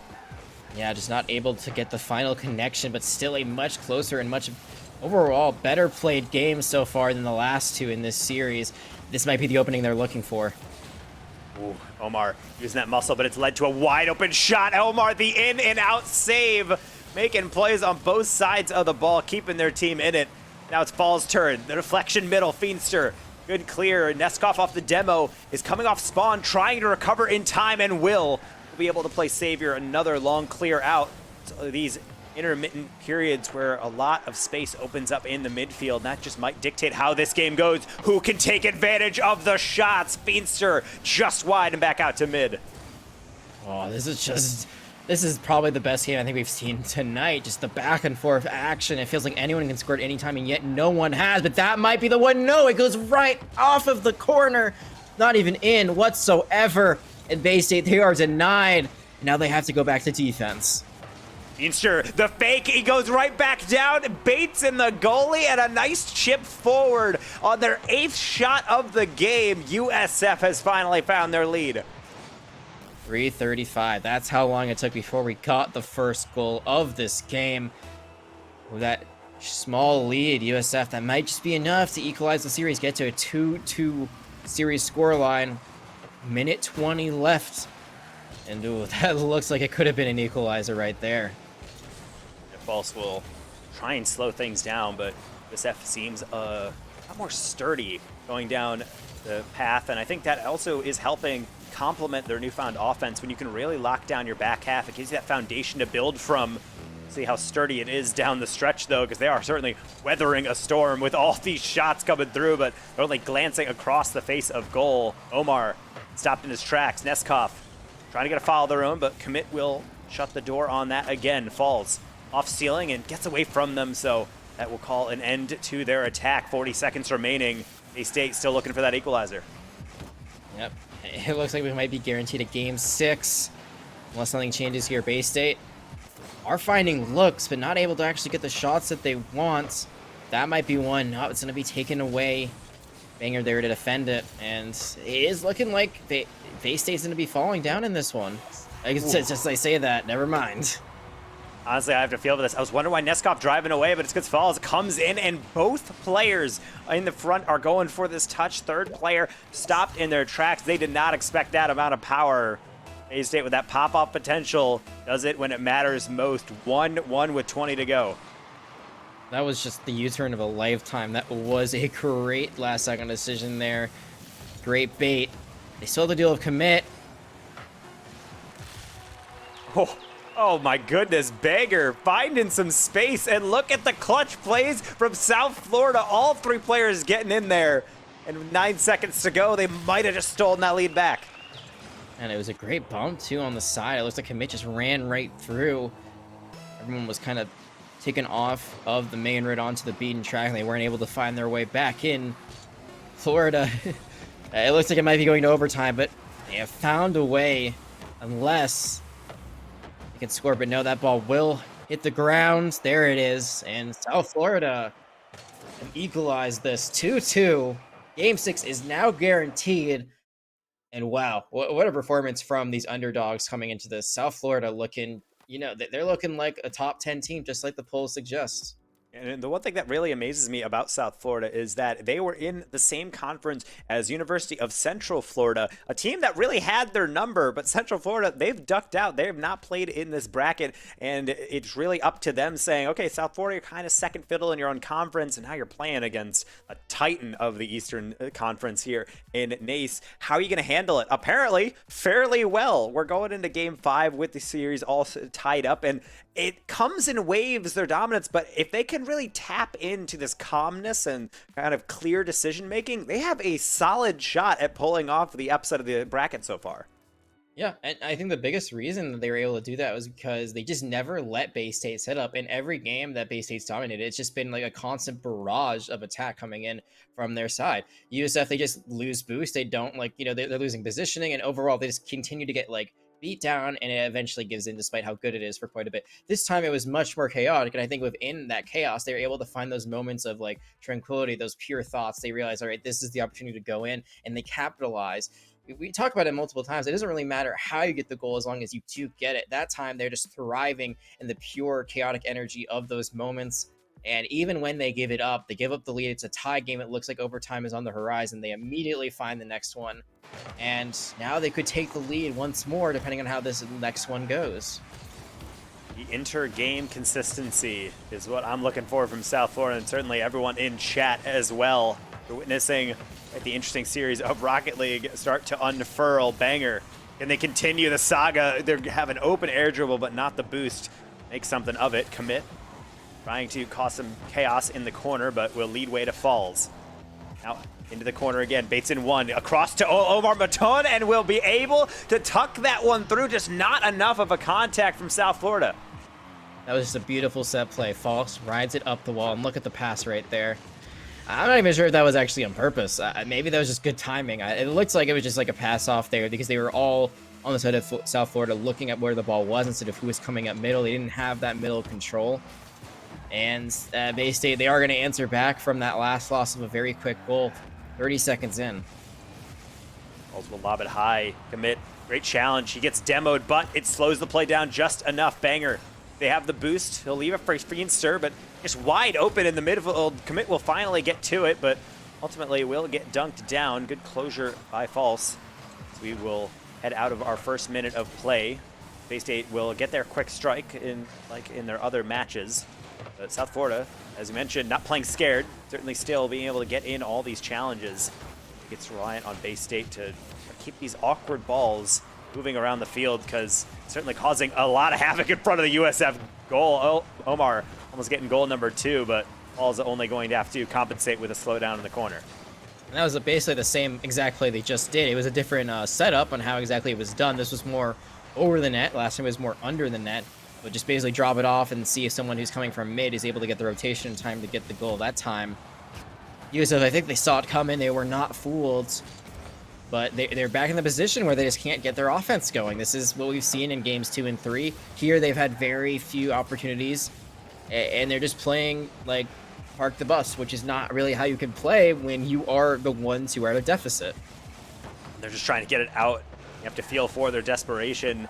It seems like Bay State is just tantalizingly close on some of these touches, baiting in challenges, and you have to feel for the goalies being in a very awkward position to make these choices. So close as well when you consider the lead, 1-0. We're nearing halftime, and starting to see USF reach for some of these aerials, but they do not have it. Neskov does have this shot right at Feenster. Commit on the follow-through. Falls and Omar going forward. The near post Doomsy dish on the recovery, and that's quite the way to get a 2-0 lead for Bay State. Oh, you see there, they do deflect the first shot, but that actually looks like an accident on the side of South Florida. I think they kept it in. I have to watch the replay again to see who did it, but there was an awkward bump kind of right on the goal line. They ended up then knocking into the ball that kept it right there, and they're basically just able to follow up once more, and this could be a third one. Oh, in and out, but it's going to be finally finished up there. Bay State, that's 3. South Florida, 0. And already halfway into this game, Bay State might be able to run away with this one. They're doing a good job of cleaning up on these plays. It's something that we actually saw in the last series quite a lot from the side of Stockton, is just being able to throw the ball on target enough, and eventually one of those saves are going to be a bit awkward. So if you have that second man quickly on the spot, be able to put it away, you do a lot for your team. How about Feenstra? That's wide open, and he doesn't have the angle. That's going to go so brutally wide. Bay State scrapes by without capitulating. Yeah, and the biggest thing is, like, it's great to get, like, a goal back eventually, but the sooner you do it, the better. The faster a comeback can start. And that was a big problem, I believe, in Game 3, was they did get a goal eventually, but it was just a little bit too late. Maybe Game 2. My memory these days, 25, so old. But the point stands still. They really need to find some sort of offense to get that engine churning sooner than later. And it does seem like now they have woken up, but that ball going wide here, not being able to actually find the shot they wanted, they're just burning time off the clock, and Bay State's totally fine with that. And right now you can see actually Neskov waiting in their goal and Omar on the sidewall as USF was trying to play some possession around their half. Well, yeah, if they're not advancing on you or causing any danger, why press the issue? And this like parking the bus, but Bay State incredibly aware of the control they hold over this game. Always looking for more. Third person commits, counterattack. Feenster sides against it. The bounce falls, does not get that initial touch, but no harm, no foul. Another clear going down, and I think this is where USF needs to really gather themselves in the comms. I think this game might seem like it's over. Like looking forward into the next game, not necessarily a GG go next, but something needs to change, as this is the Bay State that really gets off the rails. They need to return to what was working for them earlier on. I'm assuming this was going to be a similar storyline to what we end up with, so unless USF has this amazing comeback, this will be the penultimate game for Bay State College, and as they get a 4th goal now. So this is really important. I think what you say, it's not just GG go next. It's like, all right, this was a bit of a shell-shocking. This has been the least close match that we've had so far in this series. We have beaten them twice already. We cannot let this next one get out of hand like this one, because they lose the next one, and they're down to the lower bracket. And I think, of course, I would say retrospect on series like this, USF can certainly hold their heads up and be prideful, but when you're in the game, it's got to be so frustrating to have these glimpses at success and then have games like this immediately following them. So certainly back and forth, if kind of a pendulum of momentum is the thing, then certainly South Florida is going to roar right back in the next match. But I don't think Bay State is willing to go back to that style of play. It seems like this is the style that they are most comfortable in, where they are just zooming around, getting every single touch, everything going their way, and seems like they'll get their way on a clean sweep as well. One more pass in, but that will be deflected. Neskov straight into the ceiling, down into the corner, and one more for the road potentially, the back post, and that one will be tapped in for goal number 5. Bay State, one match away from moving on to the next round. I think that last goal is going to motivate both teams a little bit. If you're basically thinking, man, like, if we can play this well in this game, we can just, run away with this series. The next one is ours for the taking. But if you're South Florida thinking, man, like, what did they just do to us at the end? Like, yeah, that's a little disrespectful, scoring at the last second. They didn't need to. They didn't let the ball go down. That is motivation for you to get back into the swing of things, get back in the zone, and hopefully play the game you want to. This time around, it was a bit of control, but like you said, they were just playing a much faster pace. I feel like they were just taking every shot that they could on the side of Bay State. Every time there was an opportunity just to go for it, they did. And 5 goals to 0, it was working quite a bit of the time.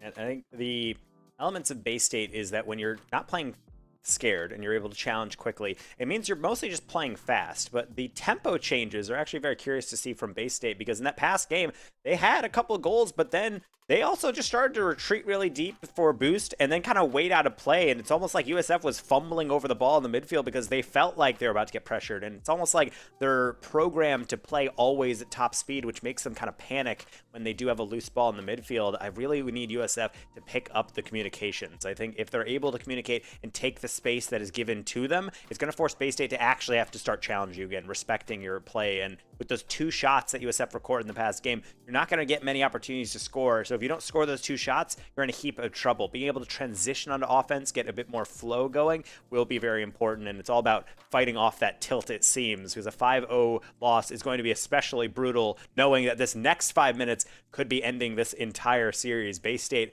about to close it out, but Florida, what do you have up your sleeves to stem the tide?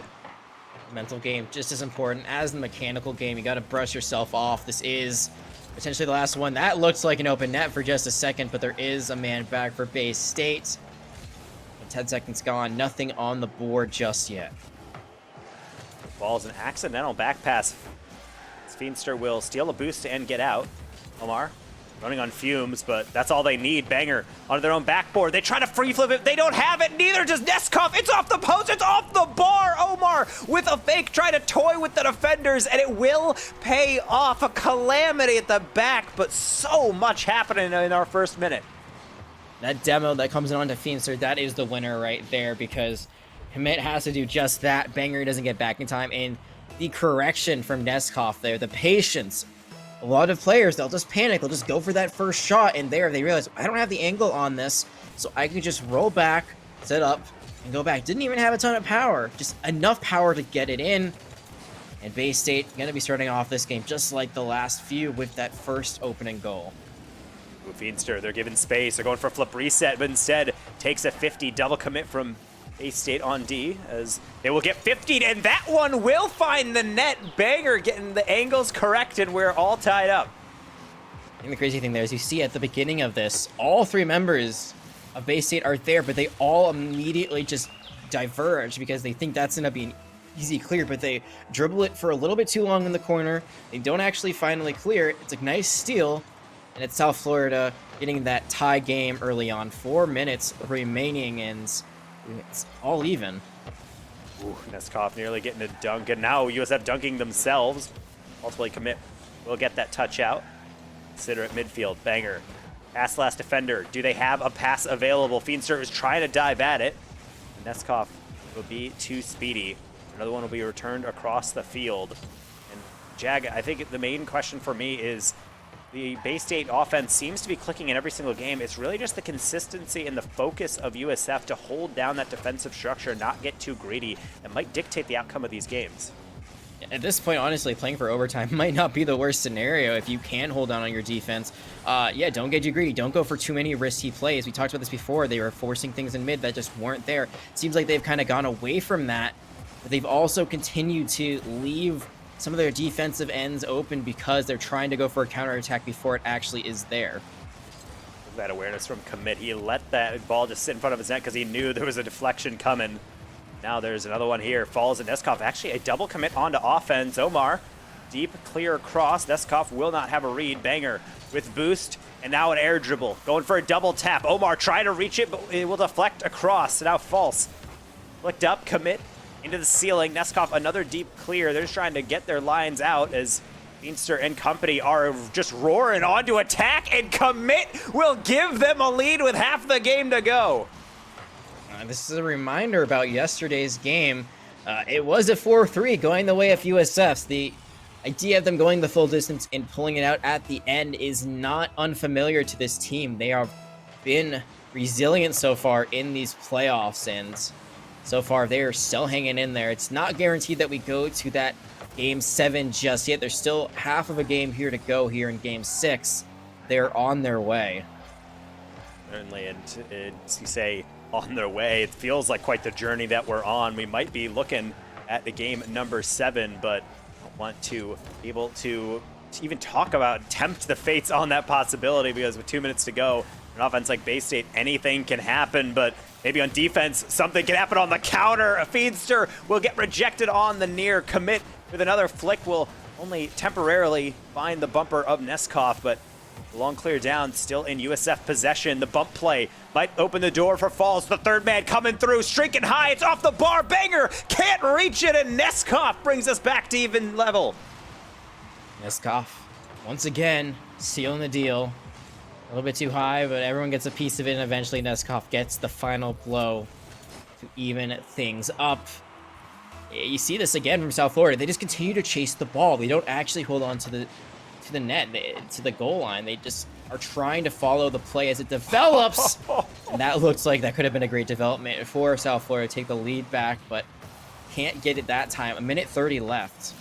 If I wasn't casting, my hands would be on my face. That's just so brutal from USF. They beat all 3 defenders, but they can't beat the 4th in the crossbar and post. Framework, always such a villain at times when you need it the most. However, it is still an even scoreline, and they are very much in the hunt for something else. Banger needed to get past Omar, but he will close the door on that 50. 2 players committing. Banger, the half rotation. Omar, low on boost, but will be able to get just enough to extend it to the sideline. Feenster, high lob, false. Not the immediate read, so Commit has one more touch on it. Banger, they're looking for it. They're going for the read, but Neskov clears it out. False. Now a high lob. That's going to be dangerous right in front of net. Neskov with the finish. No, it's off the bar. Omar slow plays it, but Feenster calls the bluff. We're right back out to midfield as this back and forth series continues to accelerate. Crossbar giveth and it taketh away. And it is not giving up any goals for either side now as 30 seconds remain. Could it be overtime? It could be a goal there. It's just a little bit too high. Again, the crossbar not being anyone's friend in that scenario. Well, maybe a friend of South Florida. And 20 seconds now are left. So Commit. It's a lot of space. They can look for a pass, but they go for the shot. Omar, they didn't see it coming. Banger, 3rd player. It's Feenster. It's a double tap. It's off the post again. 6 seconds remaining. Banger takes the risk. It's going to stay in the Bay State half, but it seems like the boost has run out. The clock is at 0. Bay State is at their brink, and they will survive. We'll be seeing overtime. South Florida attempting to get to Game 7. Oh, they might not even get it. It might be right off the kickoff. No, it's going to be denied. I was going to say before that amazing play to open things up, you know, the last series, it ended on overtime, so it seems pretty, seems like the scriptwriters are having fun today because this one might end in OT as well. USF is very spread out. This is not the situation they want to see, but the defensive structure will do its job. Commit. Pre-flip out. That gives an open lob for Omar. The tap down. It's not in. Neskov, the reliable 3rd man, will keep it in the corner. Tough angle. It deflects through. Banger needs a save and gets it. Omar trying to keep things alive. One more touch in the corner. Commit tucks it past him. It's a roller. It's a counterattack. Commit trying to flip it past. It's past the post as well. Feenster, they're waiting in the middle, but Commit does not have the read. USF coming closer and closer, but still no cigar. You could say the same for Bay State. Both teams getting very close to finding goals early on in this overtime period. As now a minute has gone on, but neither able to secure it. And I think you can see the nerves on both sides getting to them a little bit. Omar almost able to take it in on their own, but it is denied. USF, they did not want to go out like this. Not this soon. They want to get to that Game 7 opportunity. Banger dancing past some defenders, but he's not fast enough to beat Neskov. Omar, flip reset, coast to coast play. Commit will be able to put that one to the corner. Fiend following up. Banger trying to get up with his teammate. Instead, will take over from the sidewall. Flick in the middle. Commit is there. Commit with the finish. And Jag, we are going the distance. We are indeed, and I think if you looked at these 2 series that we had on stream today, this is probably not the one you would have expected to go to 7 games, but nonetheless, here we are, USF. They have put up one hell of a fight. They will continue to do so because they have one more opportunity. Both teams now have one more opportunity to clinch out this series and go on to the upper bracket quarterfinals. The loser, they will drop down to that lower bracket. But I feel like no matter which team ends up losing here today, they still probably have a great chance of making it pretty far in that lower bracket as well. I mean, both these teams have just played incredible thus far. I'm going to, cards on the table, Jag.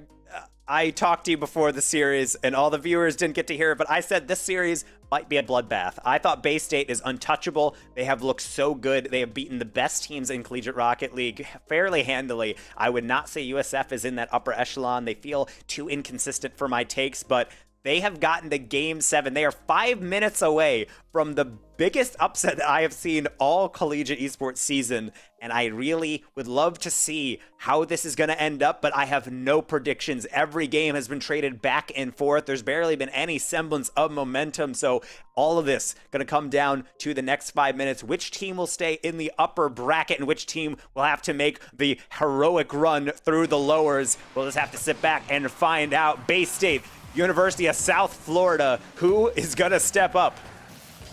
I think the most impressive part about USF right now is that the fact that they got, it was a bloodbath in that game 5. It was 5-0.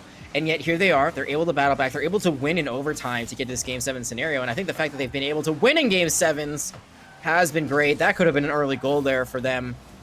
But they could not find it. And it'll be 0-0 still. Ooh, commit.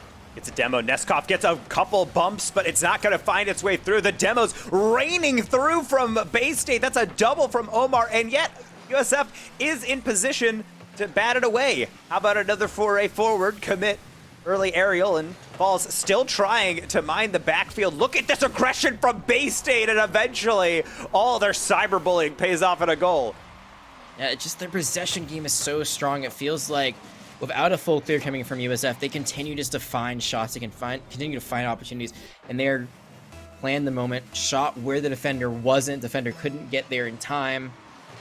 There it is. The first goal of the game does go their way, but the question is now, will it be like that 5-0 bloodbath, or will USF be able to battle back and even things up sooner than later? Honestly, the most important part for me is just making sure you don't get in your own heads. If you're USF, you have to make sure you keep it somewhat close. And it doesn't matter if you're getting beaten down. It doesn't matter if you're really losing the battle in the shot differential. Just being able to have a arm's reach of the series, I think, is so important. And granted, I'm not telling them anything they already know, but it's a tall task against a team like Bay State.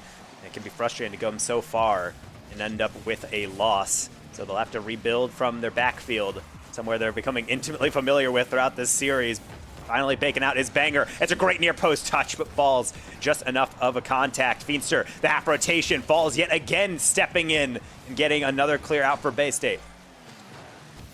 Demo coming in just to solidify the deal, to make sure that there was no more attempts. Well, that's a great steal. Doesn't find the target there. Is going to be blocked away. And again, like, it's got to be a possession game at this point. That's going to be an open net. That's going to be Bay State getting a second one, and this is what you just talked about really needs to come through for USF. Right now, you cannot give up on this game. You are down 2-0, but there's still 3 minutes left. That's plenty of time to find 2 goals, or maybe even 3 or more to take the lead eventually.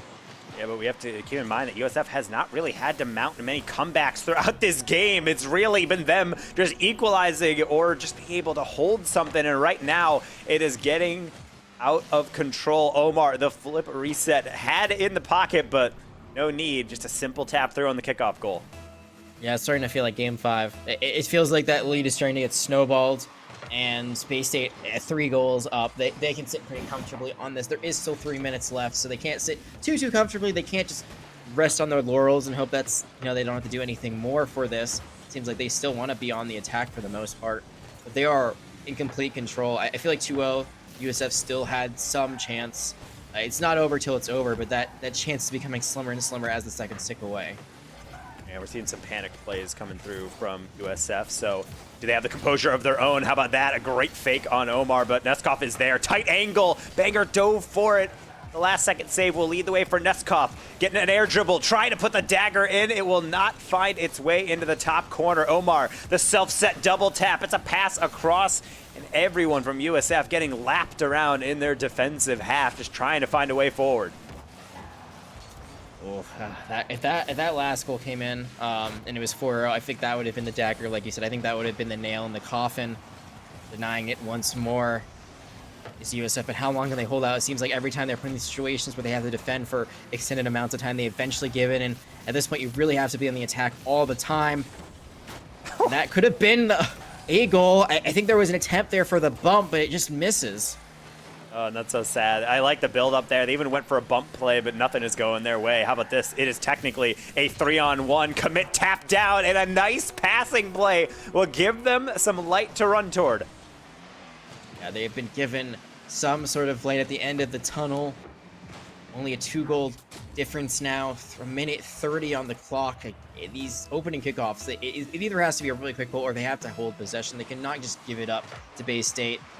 And it looks like, at least for now, they're going to have to play a little bit of defense, but they cannot let Bay State just play keep away here. I think for them, it's modulating how much panic you really need to hit. You have 75 seconds remaining, 1 goal puts it right back into your reach, so you need to get too antsy, but you can't be giving away these counters. I didn't think there was a danger, but when Omar is in the mix, that is always a possibility.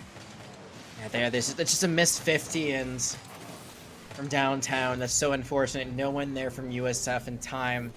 Otherwise, it's a very easily dismissible attempt, but that time with an empty net.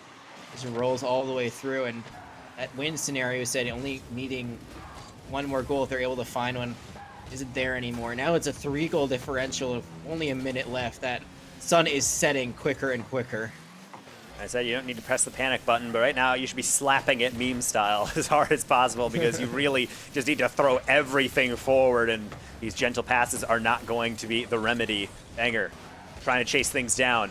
Can they solo one through? Pass middle. Feenstra chasing it, but too far away. Omar just trying to move it forward, get awkward touches, and eventually just manage this clock. 30 seconds remaining. Bay State, they've been through some adversity. They have seen the high points of USF, but ultimately they're number 2 on that power rankings for a reason. Seems like they are indeed going to be pulling through here in the final seconds as USF trying to put them some respect on their name. An admirable effort, but eventually all good things have to come to an end.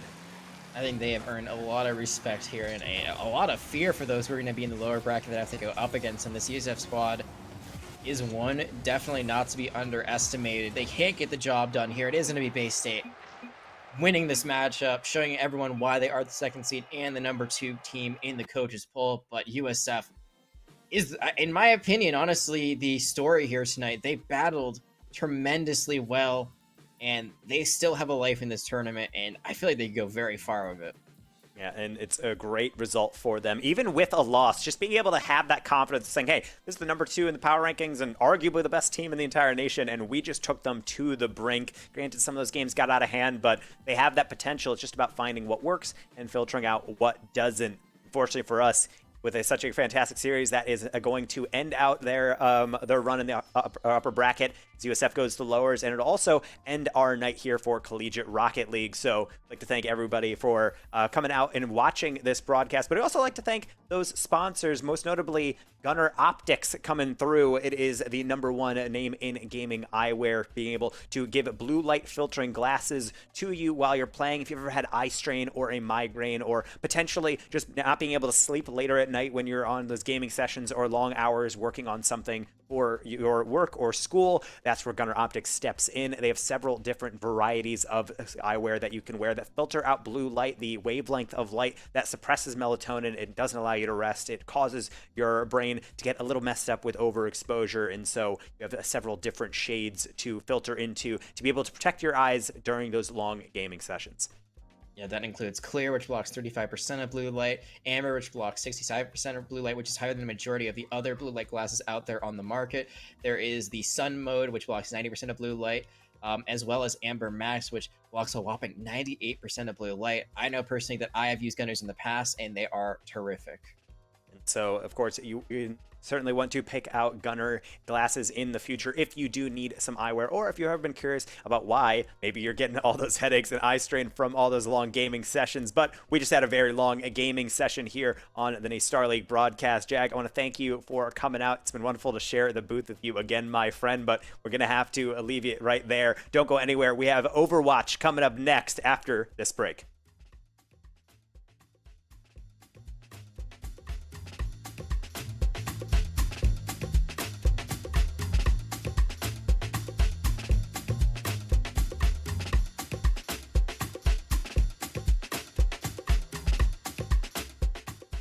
Hello everybody and welcome to day 2 of the NACE Starleague Overwatch playoffs. I'm Los and he's LaFon, and we are jumping right into the action of this match between Lourdes University and Winthrop University. Get ready, folks, because we are coming in hot. We are indeed, as we get a quick look at the action underway. As you can see, already the map has been completed for Lourdes University, and now they are giving up Objective A to Winthrop University. We have, of course, the scoreline of map number 1. You can guess what it was. It's Lijiang Tower. Of course it was. Of course it was here at the NACE Starleague. That's kind of the narrative we've had all season long. Why stop now, Los? But as we are underway through the second phase of Kings Row, I mean, Winthrop University have some tools to work with. We'll see how, or rather, Lourdes University are trying to stymie this attack run with that wall. We'll see how well they're able to accomplish that as the action is underway. They're being forced back a little bit as they have to build up that shield energy. And now it's time for that payload to move through the first arches, but it will be contested. We have Hawkwaffle just jumping around, causing some damage. The counter Majin K tank there on Reinhardt. They're just there to make some trouble. Here comes the amplification matrix, but it's going to be blocked off by the Maywall. But the fight is just going to start anyway. Immortality Field being popped out by CJ, but it won't really matter. It's not going to protect anybody too much, as Winthrop is pushing through. Yeah, it's still not a completed fight, though, as the stall comes in. The DMEC is there. However, Aquatic is just a little too healthy here on the objective to be dissuaded.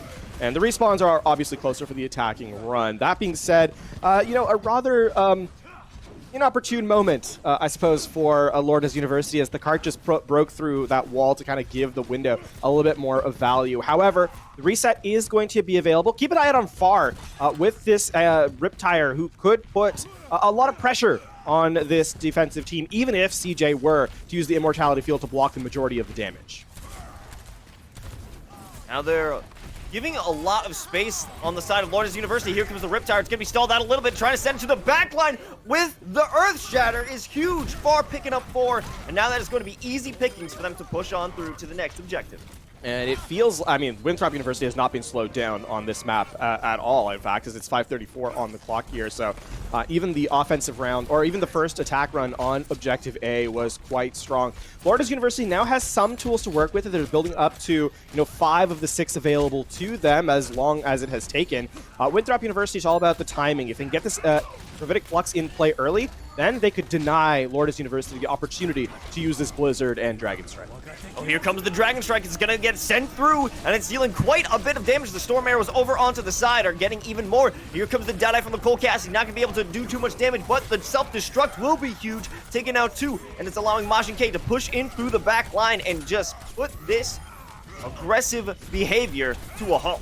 It's a little unfortunate, though, in that Lourdes University actually uses a significant number of those ultimates, right? They use the Dragon Strike, the Shatter, the Self-Destruct, and the Sound Barrier, so those are tools they no longer have, though it was traded out by Aquatic using the Gravitic Flux. So not ultimately too terrible a situation, but, I mean, Shinsei needs to land this Blizzard here in this fight.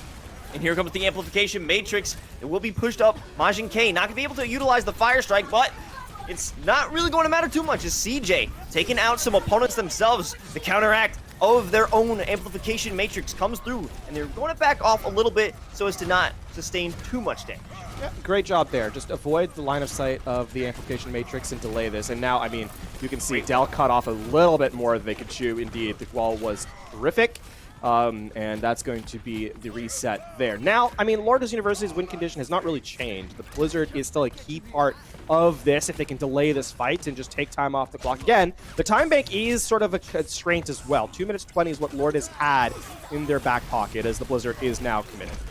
Coming out of that Blizzard and saving themselves, it's going to be Far now pulling out the Riptires, going through the back line, but it won't be too useful as the Immortality Field is there to keep those players alive. Winthrop University now pushing on through. It will be finally some success as they're making their way closer to that final objective.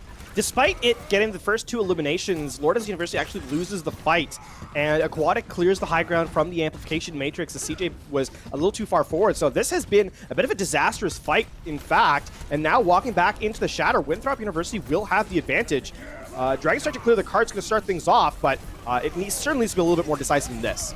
Forcing out the Immortality Field, but Dell still goes down, and it's a huge Self-Destruct again from Mango, pulling out 3. And this has saved them. It is a big commitment of ult, but it's necessary. I mean, yeah, absolutely necessary. You need to stop the card at all costs, and better to use all those ultimates and stop, the push than to have them in the bank for a fight that never comes through. So smart play there by the tank line. Now, Winthrop University have been slowed down, and I mean, they're going to likely try and engage off the back of the sound barrier, though it will be a little bit more difficult to find the value. Imagine K needs to be big with the Earth Shatter here. Aquafull playing for self-preservation. The high noon out from Shimo doesn't find anything, but Shimo's doing just fine with the pistol themselves. Rolling away, the Earthshatter is going to be blocked, and even the charge will be as well with a wall from their own teammate. And this is a great opportunity for Winthrop to strike back, and they will strike indeed. Far, shooting from afar, trying to negate the power that Amplification Matrix has, and it did. However, Lourdes University isn't out of this fight just yet. The Gravitic Flux out from Aquatic doesn't really manage to pick up anybody. The tanks are still stalling, and they're still fighting. But Shimo and Dell are making things happen. They are holding it down, and Winthrop makes it down to the final objective with a minute 50 to spare.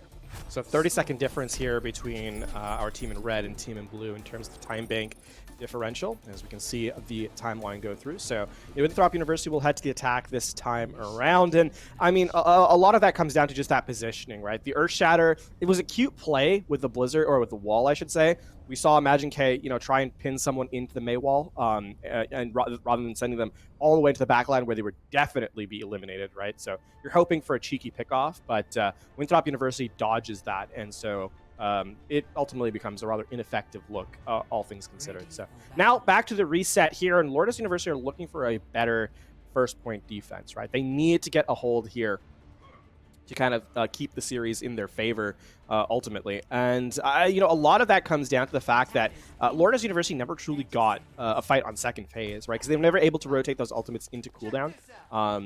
Again, off some brilliant play by Far, I think, on the Junkrat, getting the Rip Tire comboed with the Earth Shatter from Dell. So those are sort of the highlight moments from Winthrop University on this map so far that we've been able to see, Los. Now Far swapping out from a more chaotic player, but still working on the explosives. Interested to see how they're going to utilize this pharmacy combo.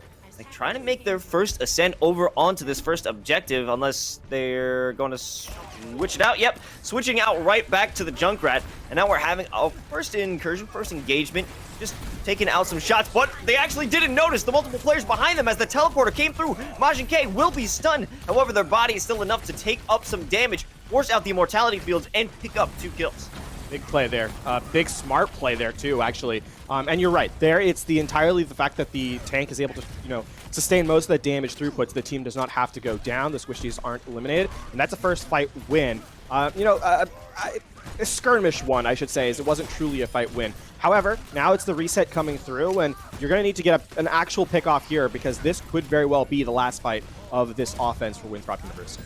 There's another teleporter there just to get them to and from the fight without using too much abilities, without committing that shield too greatly. However, Majin K stranded there a bit on their own, but they will have some backup as Mango charging in behind him. The Amplification Matrix goes down, but it's facing nobody.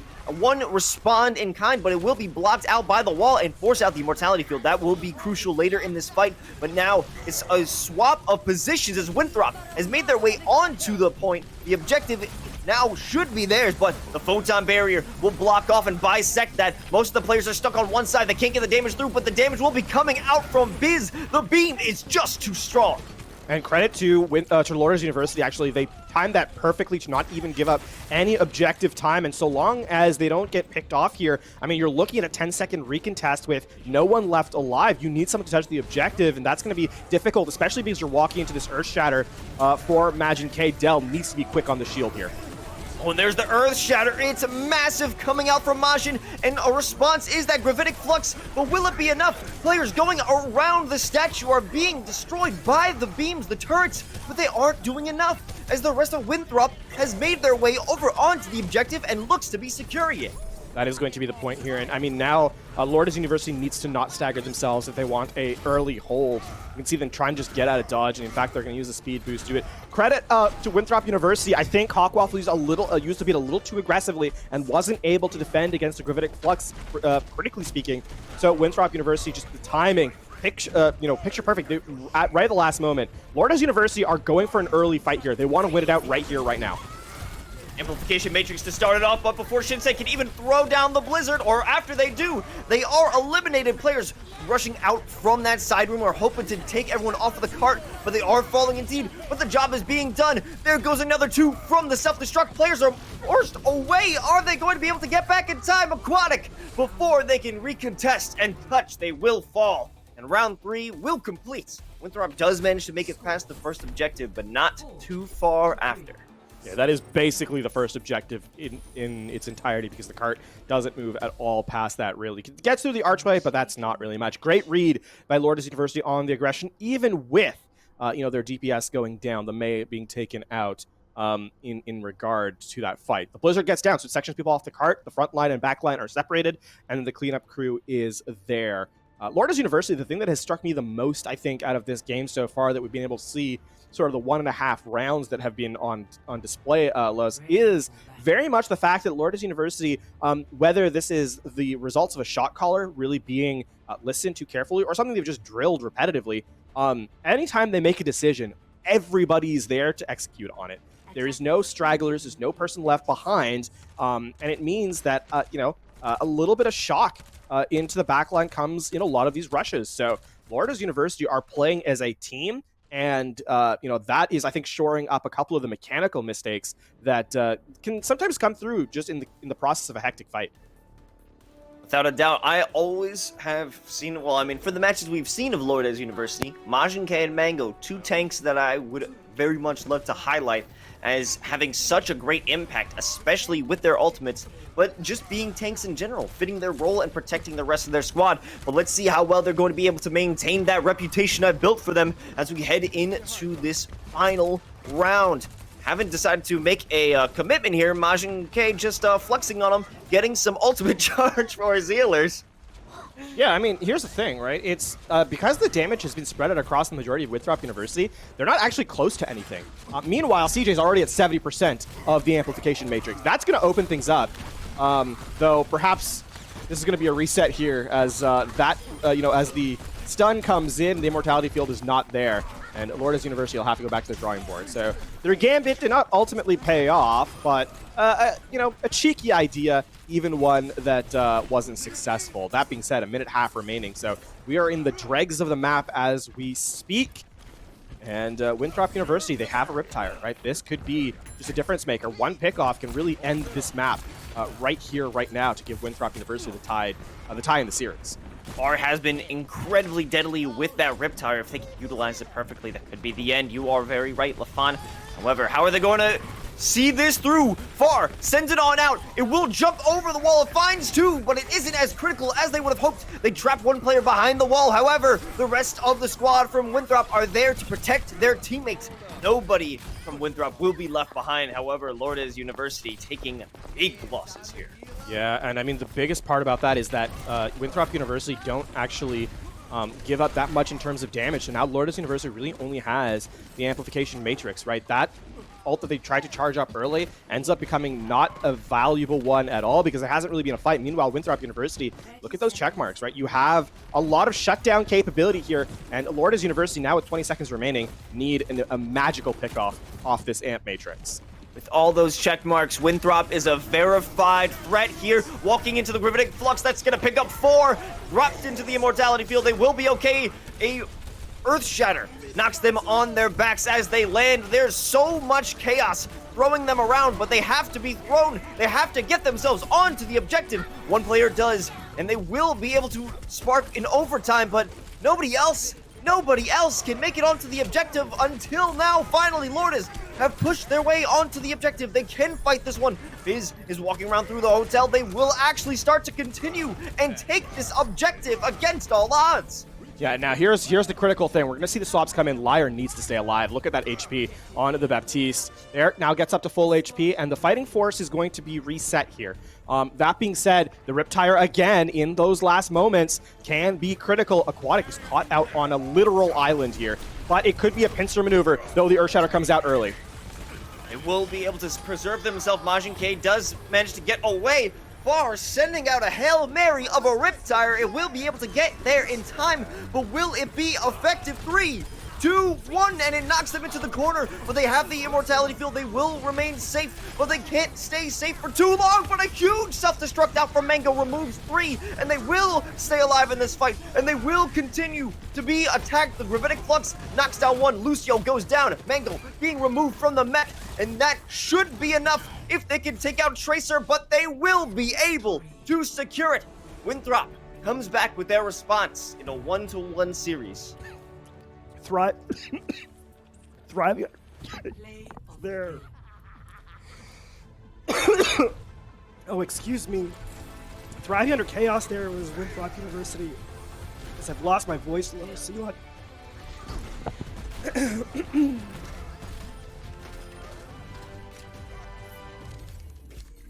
That is quite true. They had a big battle, an amazing battle to fight through there, and it almost was Lourdes University's. It was almost there, but they just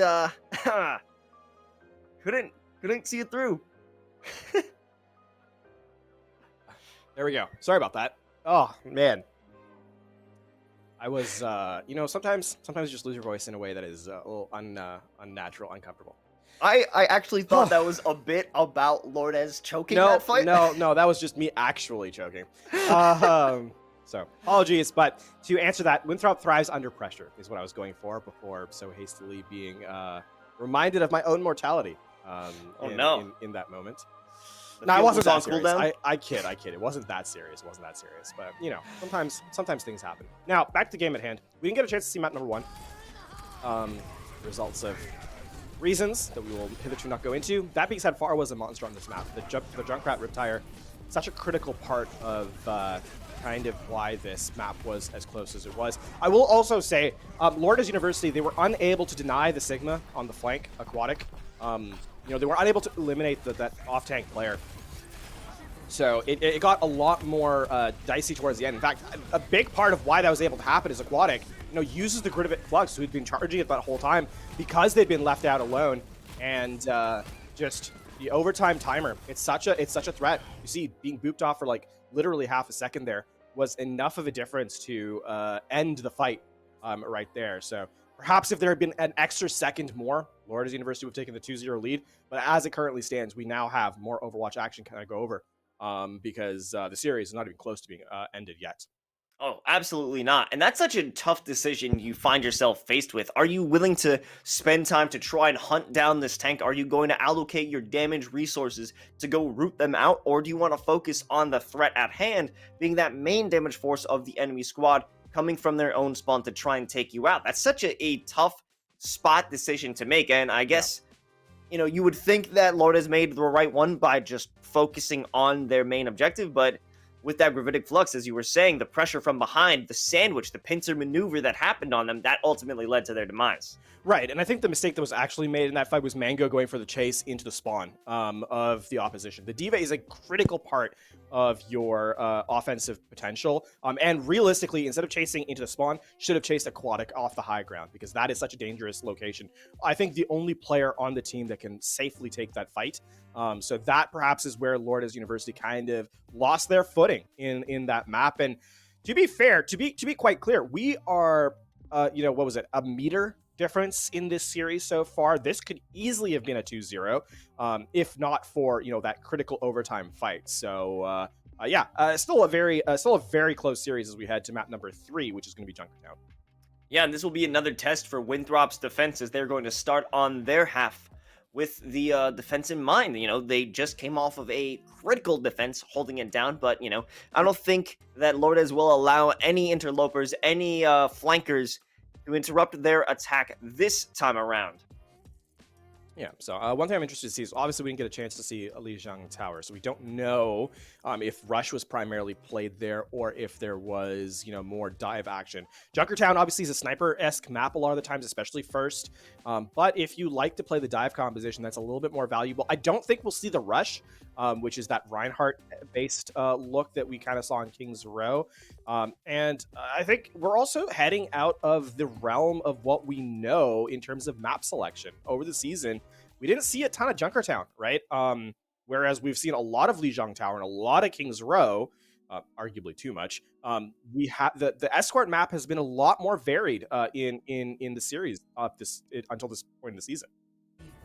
Yeah, it's good to have that variety. It is a bit of an oddball map, but it always, in my opinion, provides a great bout. Honestly, this could go either way whenever we head to Junkertown. I feel as though there aren't too many stomps that we've seen here. You know, there's always great attempts for comebacks, and I think, you know, Winthrop, Lourdes, both two squads that have the comeback potential, that have the ability to show dominance and, you know, strength in the face of adversity. So this should be a great opportunity for us to really gauge the skills of these two squads when we didn't get a chance in Lijiang Tower. Yeah. Oh, man. Try to throw a little bit. That was not an enjoyable experience. I can attest to that. Now we're seeing the double shield versus this is a strange composition from Lourdes University. It's a pseudo dive. It plays a lot more poke though. You expect Majin K and Shinsei to be the two real threat makers, but Far has the work cut out for them because these divers can put a lot of pressure on the Widow. Okay, Majin K just diving right in will be able to remove Liar from the fray. The Immortality Field also popped, as well as they are putting in some damage from afar. Not making any too harsh commitments in terms of that dive and creating a lot of space for themselves. Majin K taking a bit of damage will recede to their squad. Yeah, this is a hybrid poke dive comp from Lourdes University, and it does a good job of being able to set up tempo really whenever you want, right? Sometimes you want to go fast with the dive of the Wrecking Ball Tracer. Sometimes you want to slow things down with the Sigma and the Echo. So a very flexible composition.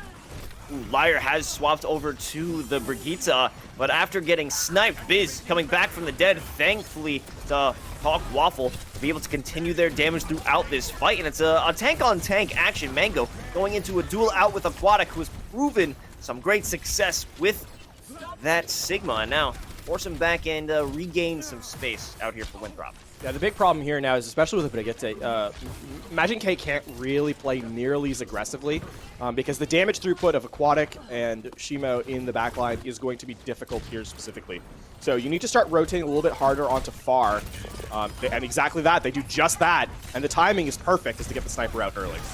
And it's a great swing from Majin K into the back line. The Immortality Field is gone. The Transcendence is there to keep the fighters alive, and Majin K is going to cause some more havoc, dropping the minefields into the middle of this fray, and soon enough Aquatic and the rest of this squad will face their fate. It'll allow Winthrop to push on through to the first objective. I mean, this is the strength of a good Wrecking Ball, right? You don't allow the defense to set up in any way, shape, or form. And I mean, despite that being a rather staggered fight, it's still a remarkably large time bank here for Lourdes University, who are at 4.5 minutes here on the second phase. And I mean, yeah, Far uses the Infrasight. Pulse Bomb goes wide by a mile, actually.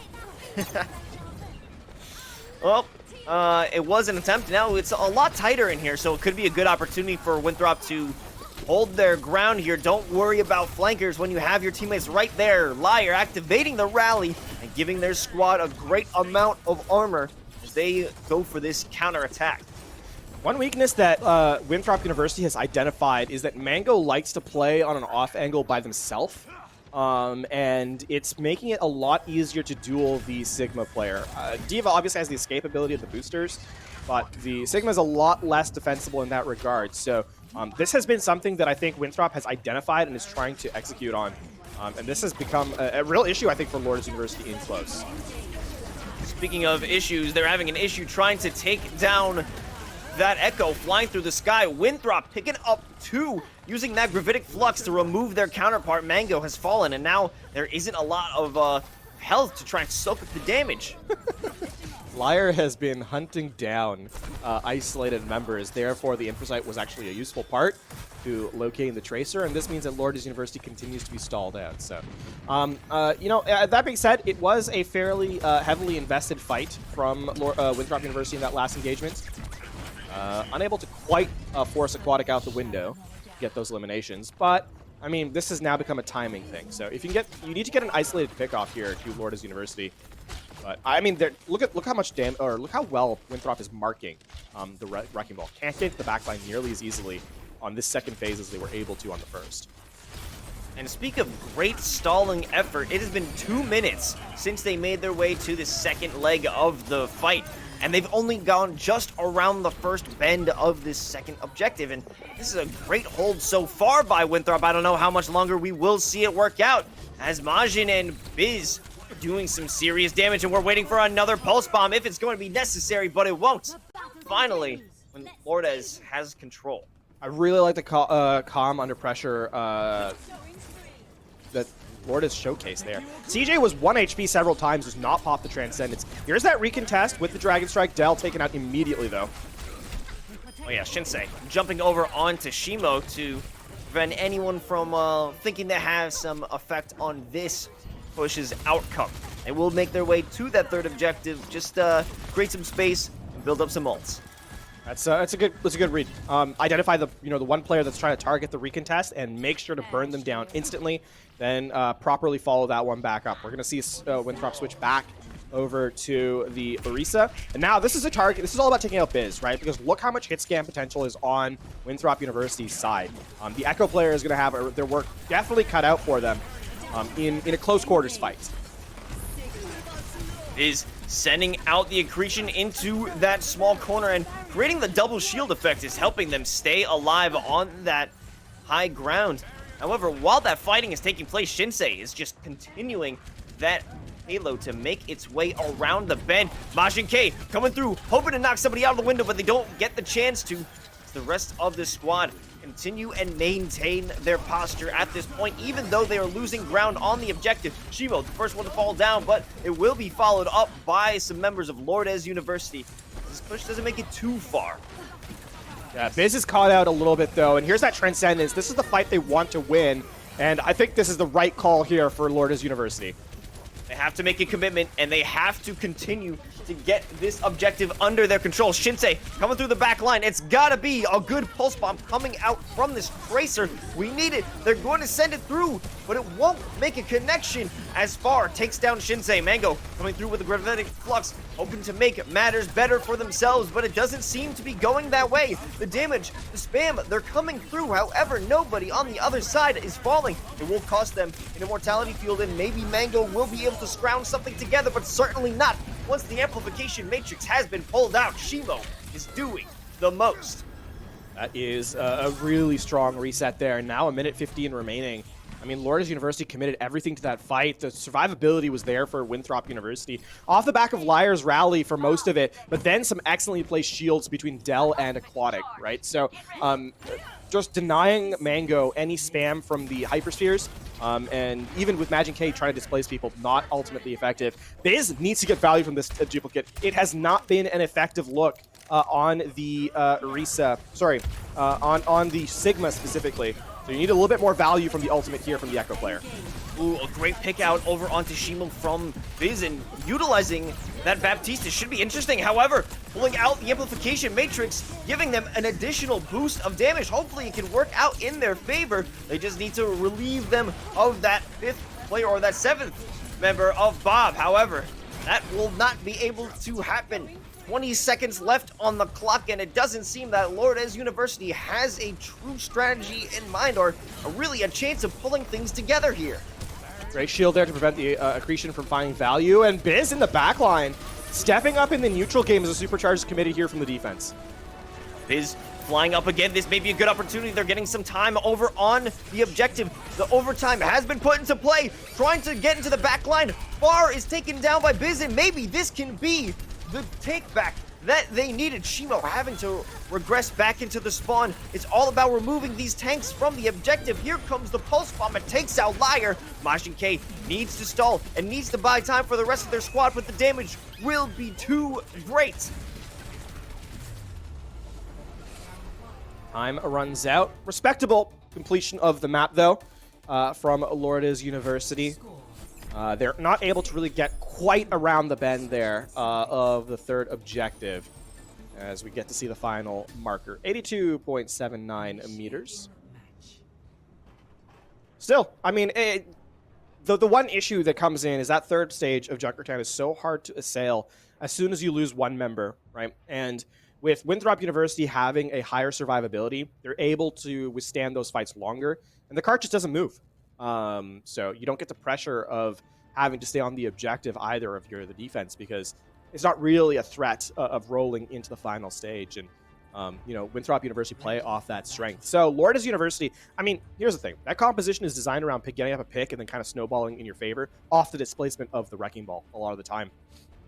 With Winthrop, kind of playing the double shield perfectly, you lose some of that potential, So in a case of Winthrop University just understanding their composition really well there, and Lourdes University not really able to close out some of those critical fights, especially the ones where they dump a ton of resources. Yeah, when Biz had multiple kills in the backline utilizing that Echo's positioning ability, it seemed to be able to create a chance where Lourdes would be able to make their way and continue through working on that objective. However, just the strength coming out from Dell and Aquatic, their presence on the objective, and throughout this game, is just too strong. They were too unmovable. Maybe these players can move their way to end this map and win this round, but we will see as the second round unfolds. Far just trying to get some shots through their shields, but the shields doing exactly what they're intended to, keeping those players alive for now. We're actually seeing double flex support in play for Winthrop University too. Nobody get to here. It's going to be, which actually makes a ton of sense, right? Because there isn't a lot of roll through. Lourdes University has the weaker composition right now, especially with the fact that Zen has the damage, amplification of the orb. Ooh, Shimo picking up two crucial. That's going to be Healer and the Immortality Field out. Shimo with another one continues the onslaught here as they wrap around, looking to pick up more. They are out for blood, and they will keep themselves alive using that healing field. And, well, this is going to be quite an easy take on this first objective for Winthrop. Yeah, I mean, critically, if you look at the ult charge support-wise, Hawkwaffle just literally not in that fight. Right? It ends up being a 5v6 a lot of that time, and the Brig is really good. Far, man, that's some nice headshots.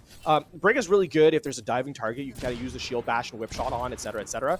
But Winthrop is not doing that, right? They're playing a very poke style, and that's where the Zen gets a lot more value. So right now, I mean, Winthrop University are winning based on the fact that they're able to execute with more damage onto the front line, and Lourdes University has no way of really preventing it. Yeah, and just look at the difference that we've seen from these two squads and the struggles that have happened across this map. It took so long for Lourdes to make it around this initial bend, and Winthrop are just casually walking through. However, finally, some signs of life, a sign of resistance. Majin K leading the charge to try and prevent anyone from making their way around this bend.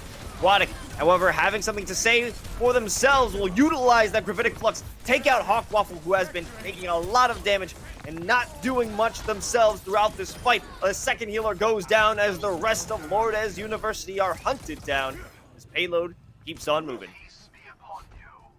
And that's going to be now, what is it, just shy of 6 minutes? Yeah, 5:40, I should say, on the clock here on this third phase. And you can see where the Golden Box of Victory shows up in that for purchase. And with these stagger kills, I should say, I mean, this has gone from bad to absolutely disastrous for Lourdes University.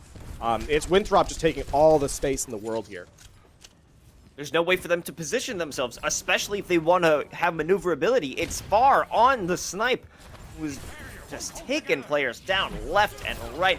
Hopefully this could be an opportunity for Lourdes to come through. They will commit that Dragon Strike to try and get players off of the pillar, and it does manage to get Aquatic off and forces them away. Gravitic Flux at hand. This might be a good opportunity for Mango to take the power back. They pick up two, but will there be a follow-up on that? No, as Mango has to run on back. The damage is too great. Transcendence, or no, not Transcendence, will be committed. Actually, yes, from Liar. They're continuing. No casualties felt on the side of Winthrop. Here comes the Tactical Visor, taking down anyone who's on that rotator. But no one is falling, despite this fight going on for so long. Hopefully somebody soon will be able to take a hit Otherwise, Winthrop will walk through this fight uncontested. Finally, Dell, the first one to go down. Shimo will respond with that trade onto Shinsei. Immortality Field being destroyed on the side of Winthrop, so this might be a signal that Lourdes is coming back. Majin K has to run back to the spawn room. They are taking way too much damage.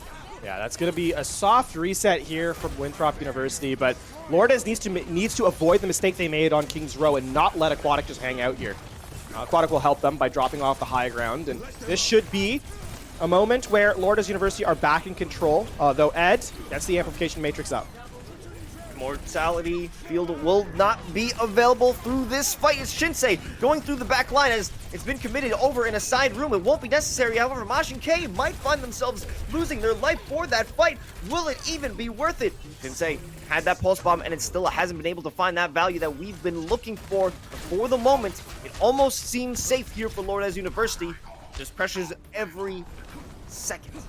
Lourdes University, though, were forced to use the Transcendence there, so that's no longer available. And Far comes back with an early elimination, and Liar, this is the go button. Winthrop are trying to close it out right here, right now.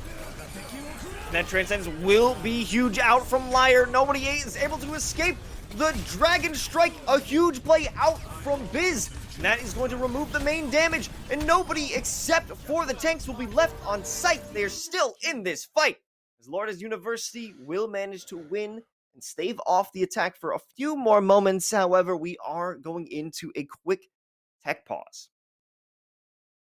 Look at the time, though. With all of that, it's only 3 minutes and 1 second. I mean, still 3 minutes and 1 second left on the clock. That's still a lot of time, and the cart has basically reached the finish line. There's not a lot of room for error here for Lourdes University if they want to prevent Winthrop from taking their first lead of this series. I mean, listen, this has been a very, very close match from what we've been able to see, Los, and I think ultimately it seems that Lourdes University plays better under pressure than they do in the lead, as it has been, Winthrop on their attack run looking a little bit cleaner, I think, in their execution. Yeah, I thought that fight was going for a much longer time. It seemed that they had stalled for such a good amount of these fights, baiting out their opponents and winning and gaining success finally, but there's still 3 minutes left. I thought this was going to be maybe 1 minute left, maybe 50 seconds, but no, they have a long way to go, LaFon. Oh, this is a good read from Winthrop University. Look, it's a break to give space to prevent Shinsei from really doing what they want, and for prevent Majin K, and of course, the Torbjorn, which is going to make Shinsei's life really, really difficult in the backline on the Tracer. Oh, absolutely. Great snipe out from Biz. If they can keep on that pressure, move that turret, so that will open things up for Shinsei if they decide to make that backline commitment. However, that will just be a constant nuisance, a thorn in the side of Lourdes. Delays a little bit. Now, I mean, you need another pickoff here. Oh, that's good. I mean, listen, any pickoff you can do to kind of just stop this fight from even happening is ideal. And with Shima going down, that's 1 mark of damage lost by Winthrop University. Mango holding behind that line. However, here comes Dell with the minefield. They will pay for it with their life. And that doesn't seem to be the ideal scenario. Continuing to just remove singular players before a fight can even be built up is the best way to buy some time here for the squad. Yeah, here's that Gravitic Flux committed. And that's big. He gets another one. Transcendence Force from CJ, though. Moving Aquatic is a huge play. They no longer have any shields to work with except for that of Ed's, but I would consider that one negligible. Continuing this grand stall. This is their best hope. Maybe another snipe out here from Biz if they can make it happen. Shinsei also doing the most, hoping to be able to prevent any sort of fight. Dragon Strike coming through. Doesn't seem to find too much damage on anybody. However, Dell is there to stall the fight, continue the contest, and maybe even get a few inches, a few meters. Here comes the Gravitic Flux. I'm not sure if it catches anybody, but it will do some damage. Players in the side room, they are being destroyed by the spam, by Shimo. The damage is coming through. Majin K pile driving onto the middle of that Torbjorn goop. It's not going to come out. It's not going to work. Winthrop pushes it all the way and takes their second map. That means that they now currently sit at match point. And I mean, Lourdes University, they put a lot of pressure on Winthrop in that third phase. unfortunately, just the case of it not having enough, time, right? They didn't have enough position left to kind of get value in the later stages of that. So close, but not close enough from Lourdes University as Winthrop take their first lead of this series, currently sitting, as I said earlier, at match point. Yeah, it's a dangerous position here for Lourdes University. They are just one map away from taking the loss, but thankfully, this isn't going to be a one-way ticket. If you lose, there still is the lower bracket to continue and compete in, but no player wants to actually compete through that. Nobody wants to go through the loser's bracket. You want to make it all the way to the top through the winner's bracket, LaFon. You can't go down like that, and I'm sure Lourdes University, they're going to learn from that because they had great moments to come through. They had good abilities and great picks to try and stall out anyone from starting a fight. So I can imagine that they will be able to bring out some new and improved tactics as we continue through this series. But before we make our way onto map 4, we have to talk about LLS. The Leukemia and Lymphoma Society is the global leader in the fight to end cancer. They are the world's largest non-profit dedicated to fighting blood cancer, which is the leading cause of death for childhood cancer. CSL Esports has teamed up with LLS to raise awareness and support through the season with various initiatives. Stay tuned throughout the season for updates on these initiatives and fundraisers in support of LLS. Beating cancer is in our blood. One of those initiatives is called Tilt Cancer.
Aquatic holding it back now and holding on strong. This has been a solid player out here for Winthrop so far. The Sigma on this player is definitely one to be feared.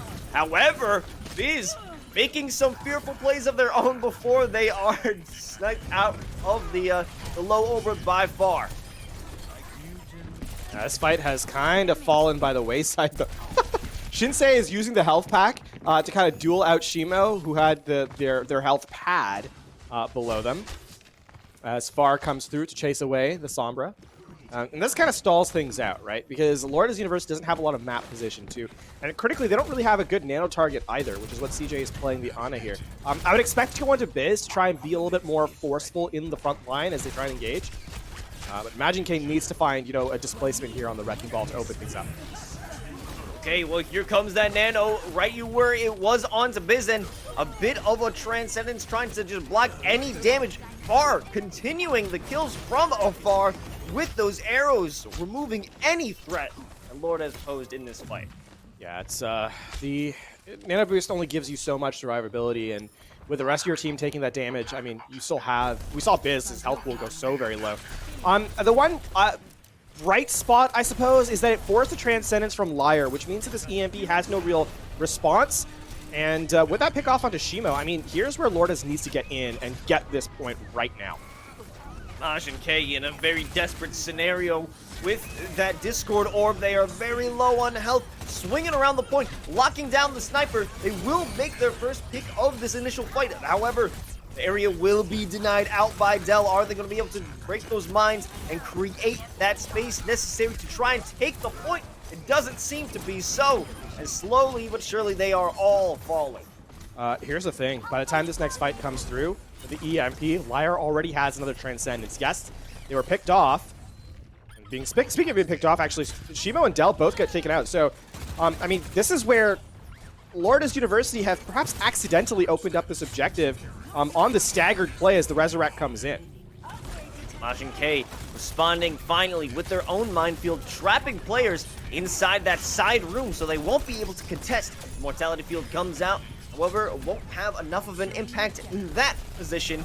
Now it does seem Lourdes University will finally be able to make their way on this first objective, or at least pick up 2 ticks if they can manage to keep themselves in this game for now. Yes, it will be Cap. Liar was never, ever going to get a second elimination there, so...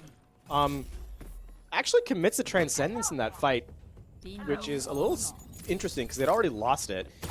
Winthrop University... Okay, Liar goes over to the Brig now, so... this EMP needs to get value. They know Shinsei has it, right? That was 4 minutes taken off, and Sombra obviously has EMP by now. And you can see how well they're focusing Shinsei down. They're not letting them get into a position to actually execute on it. So that means this fight's over, and Lourdes University have to go back to the drawing board. A lot of this next push is going to depend on how well Shinsei can set up. Because if you look at what Winthrop University is working with, there's nothing. There's a minefield shortly, but other than that, it's basically empty. Shinsei needs a good EMP here. There is no, like... A good EMP here lets them close out the map. A bad one, and they're likely looking at the drawing board to try and just reset. Ooh, that dive onto Far does not pay off out there for Blizz or Biz. And now it's a strike back out from Aquatic. Flying up through the staircase, they will be able to put the pressure on back onto the side of Lourdes University. This is going to be a colossal failure for them. Oh, forcing out the BM over onto Diva. No shot, she's getting back out of the back. Oh. Yeah, I mean, assault maps are still one of the few places where staggering a pilot is incredibly easy, for them. And, look at that. This is the fight where I hate to harp on it, but the EMP needs to win you a fight. And the fact of the matter is we haven't seen an EMP all game long. So there's no pressure being brought by the Sombra here. And Winthrop University are now back in a position where they have all their resources off cooldown. So, especially in a map like Assault, where you need a true 6v6 fight and to win it handily, to not have the ultimate advantage anymore means that Lourdes University are back to being on the back foot. No, I had not noticed it before, but really, it seems at this point, all Shinsei is doing is just securing health packs. But finally, here comes the EMP. It'll stop Dell from being able to get away. Diva being forced out of that mech as well as Aquatic goes down. And finally, it does have a great opportunity for Lourdes University. But just as I say that, only a few players are left even standing back on the upper platform. Yeah, well, while that EMP comes in, it's decent. The cleanup was just not there. And Winthrop University plays spaced out, and the kills actually come in a traded fashion. And on Assault, you cannot trade eliminations. You simply cannot if you're the attacking team. So, I mean, a minute remaining, and now Lourdes University, Shinsei goes over the Tracer, but it feels haphazard. It feels awkward. And Biz is the first one to go down. Definitely not the best way to start another fight, especially when you don't have too many left. Only 45 seconds on the clock. Can't even get this fight initiated, wasting even more time. Oh, this is disastrous. This is a nano break, by the way, so Raid Boss in play as Liar activates the rally as well. Oh, so many players trapped in this corner. They have no options but to get out of there, but a good use of that self-destruct. However, Biz all by themselves as the Wrecking Ball on this point will have potentially a follow-up from the rest of their squad. However, follow-up is actually, thankfully, courtesy to Winthrop University. No help there, not even a first tick there from Lourdes. Yeah, and that's going to be the hold now. The nano boost on the Tracer. Look at that, just the focus fire. Recall already taken away. So, now Lourdes University to keep themselves in this series. Not only, to try and even force a map number 5, they have to have a draw. And that's not ideal. Again, they cannot give up. The most they can give up is Objective A. And even then, that wouldn't be equalizing the series, right? That would simply be delaying the inevitable.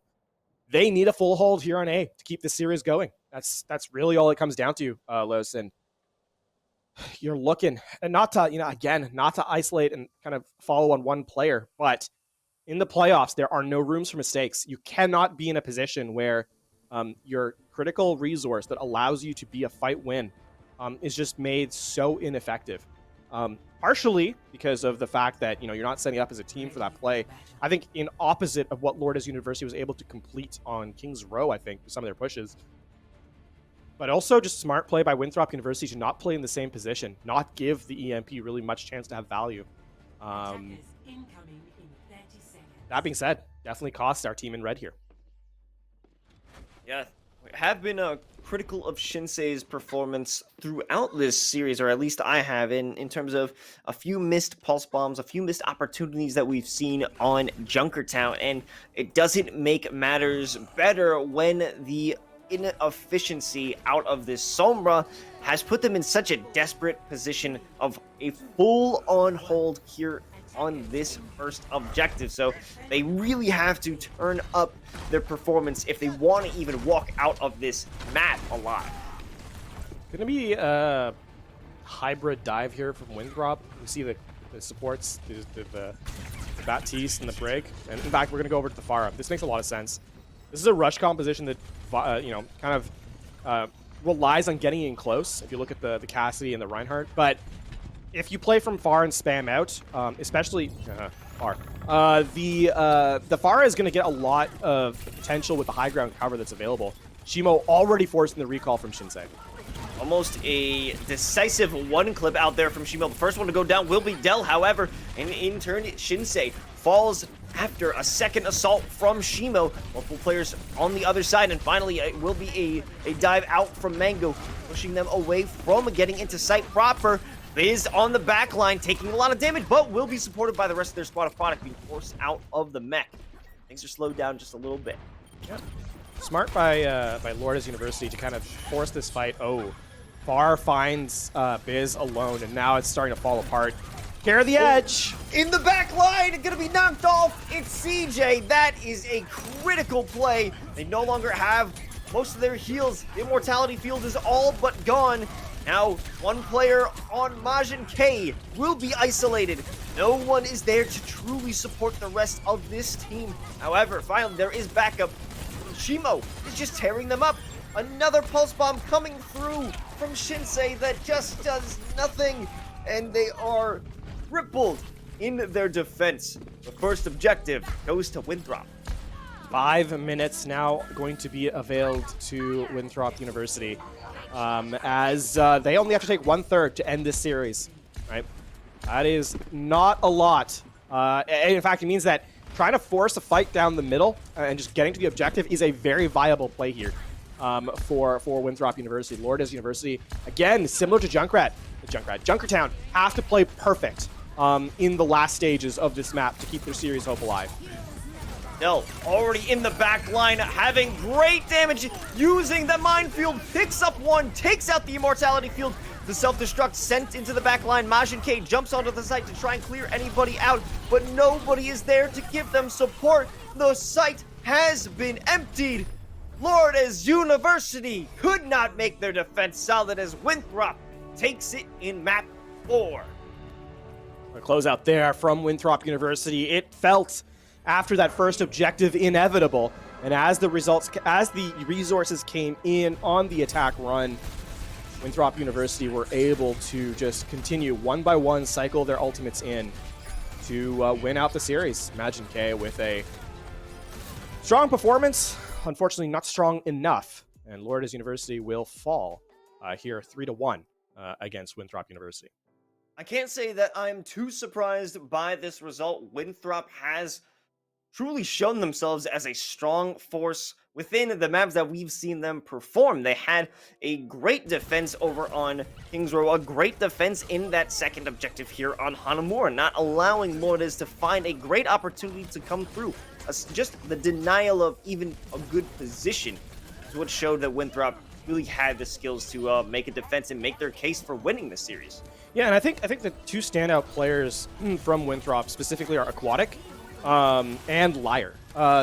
Those two players were really difference makers. Dial with a flashy play here, of course, but and you need a team to kind of win out in all truth. So it's not like any one player was underachieving or anything like that. I think, however, Aquatic, especially on the Sigma, was a level above their opposition. And Liar on the Brigitte and a little bit of Zen too on Junkertown was a massive difference maker. The Brig was a big play. A little bit of Mercy play there, but I think definitely the Brig was a standout for Liar, and the Sigma and Diva for Aquatic. I think if we're talking about Brig, there wasn't too much of a efficacy over on Junkertown coming from the side of Lourdes. It seemed to be very unreliable in terms of health, in terms of dealing damage. However, it is what it is. You take this loss and you continue throughout these playoffs in the losers bracket, and it gives you a great opportunity to try and reflect on yourselves, work with your team, and work with your coach. And if you're looking to improve your own skills, that would be a great opportunity to use Metafy.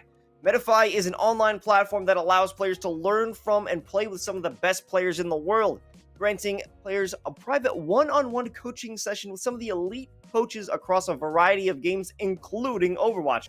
It also has a great replay feature that allows you to submit your own VODs and clips to your coaches to allow them to give you some review and see what you need to work on throughout your game.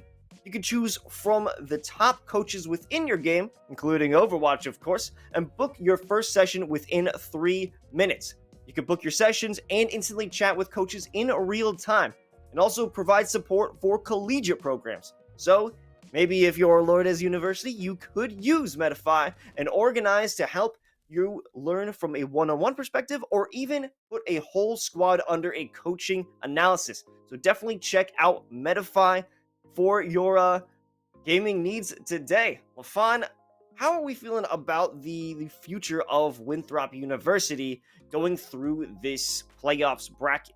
I mean, we're seeing a lot of strengths from this team. I think flexibility is definitely up there, right? We saw a different show. They won a map on each different kind of composition. We saw the rush on Kings Row. Well, kind of. We saw the dive composition here on Hanamura, and then we saw a little bit of sort of a Orisa look, double shield look on Junkertown as well. So clearly flexibility, not a struggle for this team, Winthrop that is, but definitely going to have to see how well they're tested, because I think Lourdes played them close. I think these teams are about the same level in terms of what their expectations were coming in, as shown by the seeding, 8 and 9 seeds respectively. I'm interested to see when they kind of match up against some of the top teams, what they're capable of doing when they're under more pressure, right? Faster gameplay, see where that kind of takes them. Yeah, I mean, you're only going to face stronger and stronger opponents as you make your way through the winners bracket. It's only going to be the top squads who made it through their respective conference play-ins or conference finals who have made it into the playoffs. So it's definitely good to try and see how the best players from each area across the country are able to pick things up and continue to grow and learn. Are they going to be able to use their versatility and continue to find strength or even defeat and find themselves potentially facing off with Lourdes University again later in the bracket? And that's what I love about this. It's the wide range and the wide, deep skill pool and player pool that we're having here in NACE Starleague, is that there's so much potential and so many different players who can come up and become superstars throughout this league. Yeah, there's been a lot of pop-off moments. That is definitely something I'm interested in kind of getting a taste of as we go further. Again, it has been, we haven't really gotten to see, as the season has kind of progressed.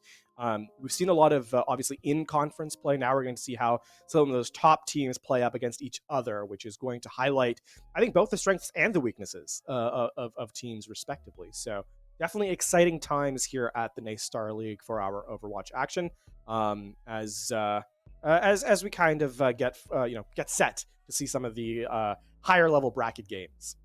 I definitely want to touch upon that a little bit. Most of these players had just interconference matches, working off of each other's mentalities and different strategies. If you're all facing off against the same squads, you might start to develop a similar pattern of play, see what works for other squads, check out their matches, understand what they're doing in their games, and maybe try and emulate it or build your own strategies to counter it. So most of these players have been learning and building off of their own small select pool, and now they're being thrown into a whole different game, a whole different mess of players who have been having their own strategies in their own conferences, in their own different bubbles of play. And now everything is a big mix. So what compositions, what strategies, what positions, what different players will reign supreme? And I think it's just awesome to see this growth and this different development throughout the playoffs.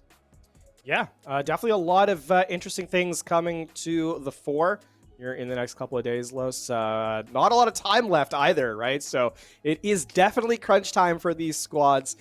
Interested definitely in the next couple of games for sure.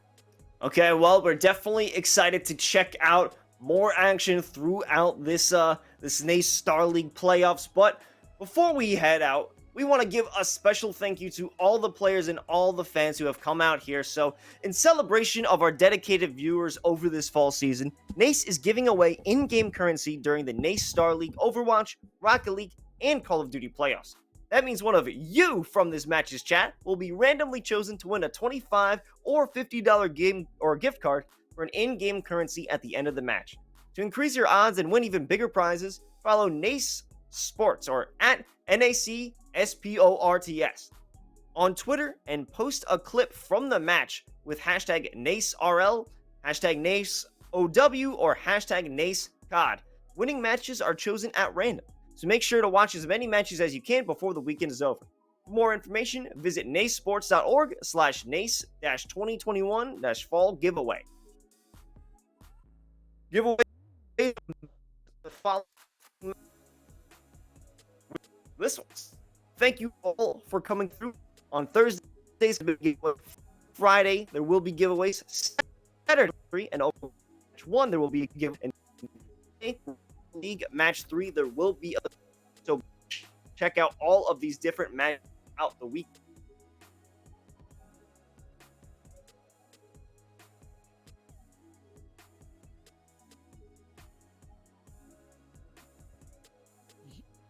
Well, sorry about that. A little bit of technical difficulties as we get a chance here, but yes, make sure to watch as many games as you can over the weekend before it is over. As mentioned, nacesports.org/NACE 2021 fall giveaway. That is naceesports.org/NACE 2021 fall giveaway. The games that will be, it's Thursday, COD Match 1, Friday, Rocket League Match 1, Overwatch Match 2, Saturday, COD as well, Overwatch as well, and Sunday, have Rocket League. So thank you all for tuning in here today for the action between Winthrop and Lourdes University. We'll be back tomorrow with more game action. Don't go anywhere, or rather tune in then. We will hope to see you there. That's all for tonight, and we'll see you next time.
round.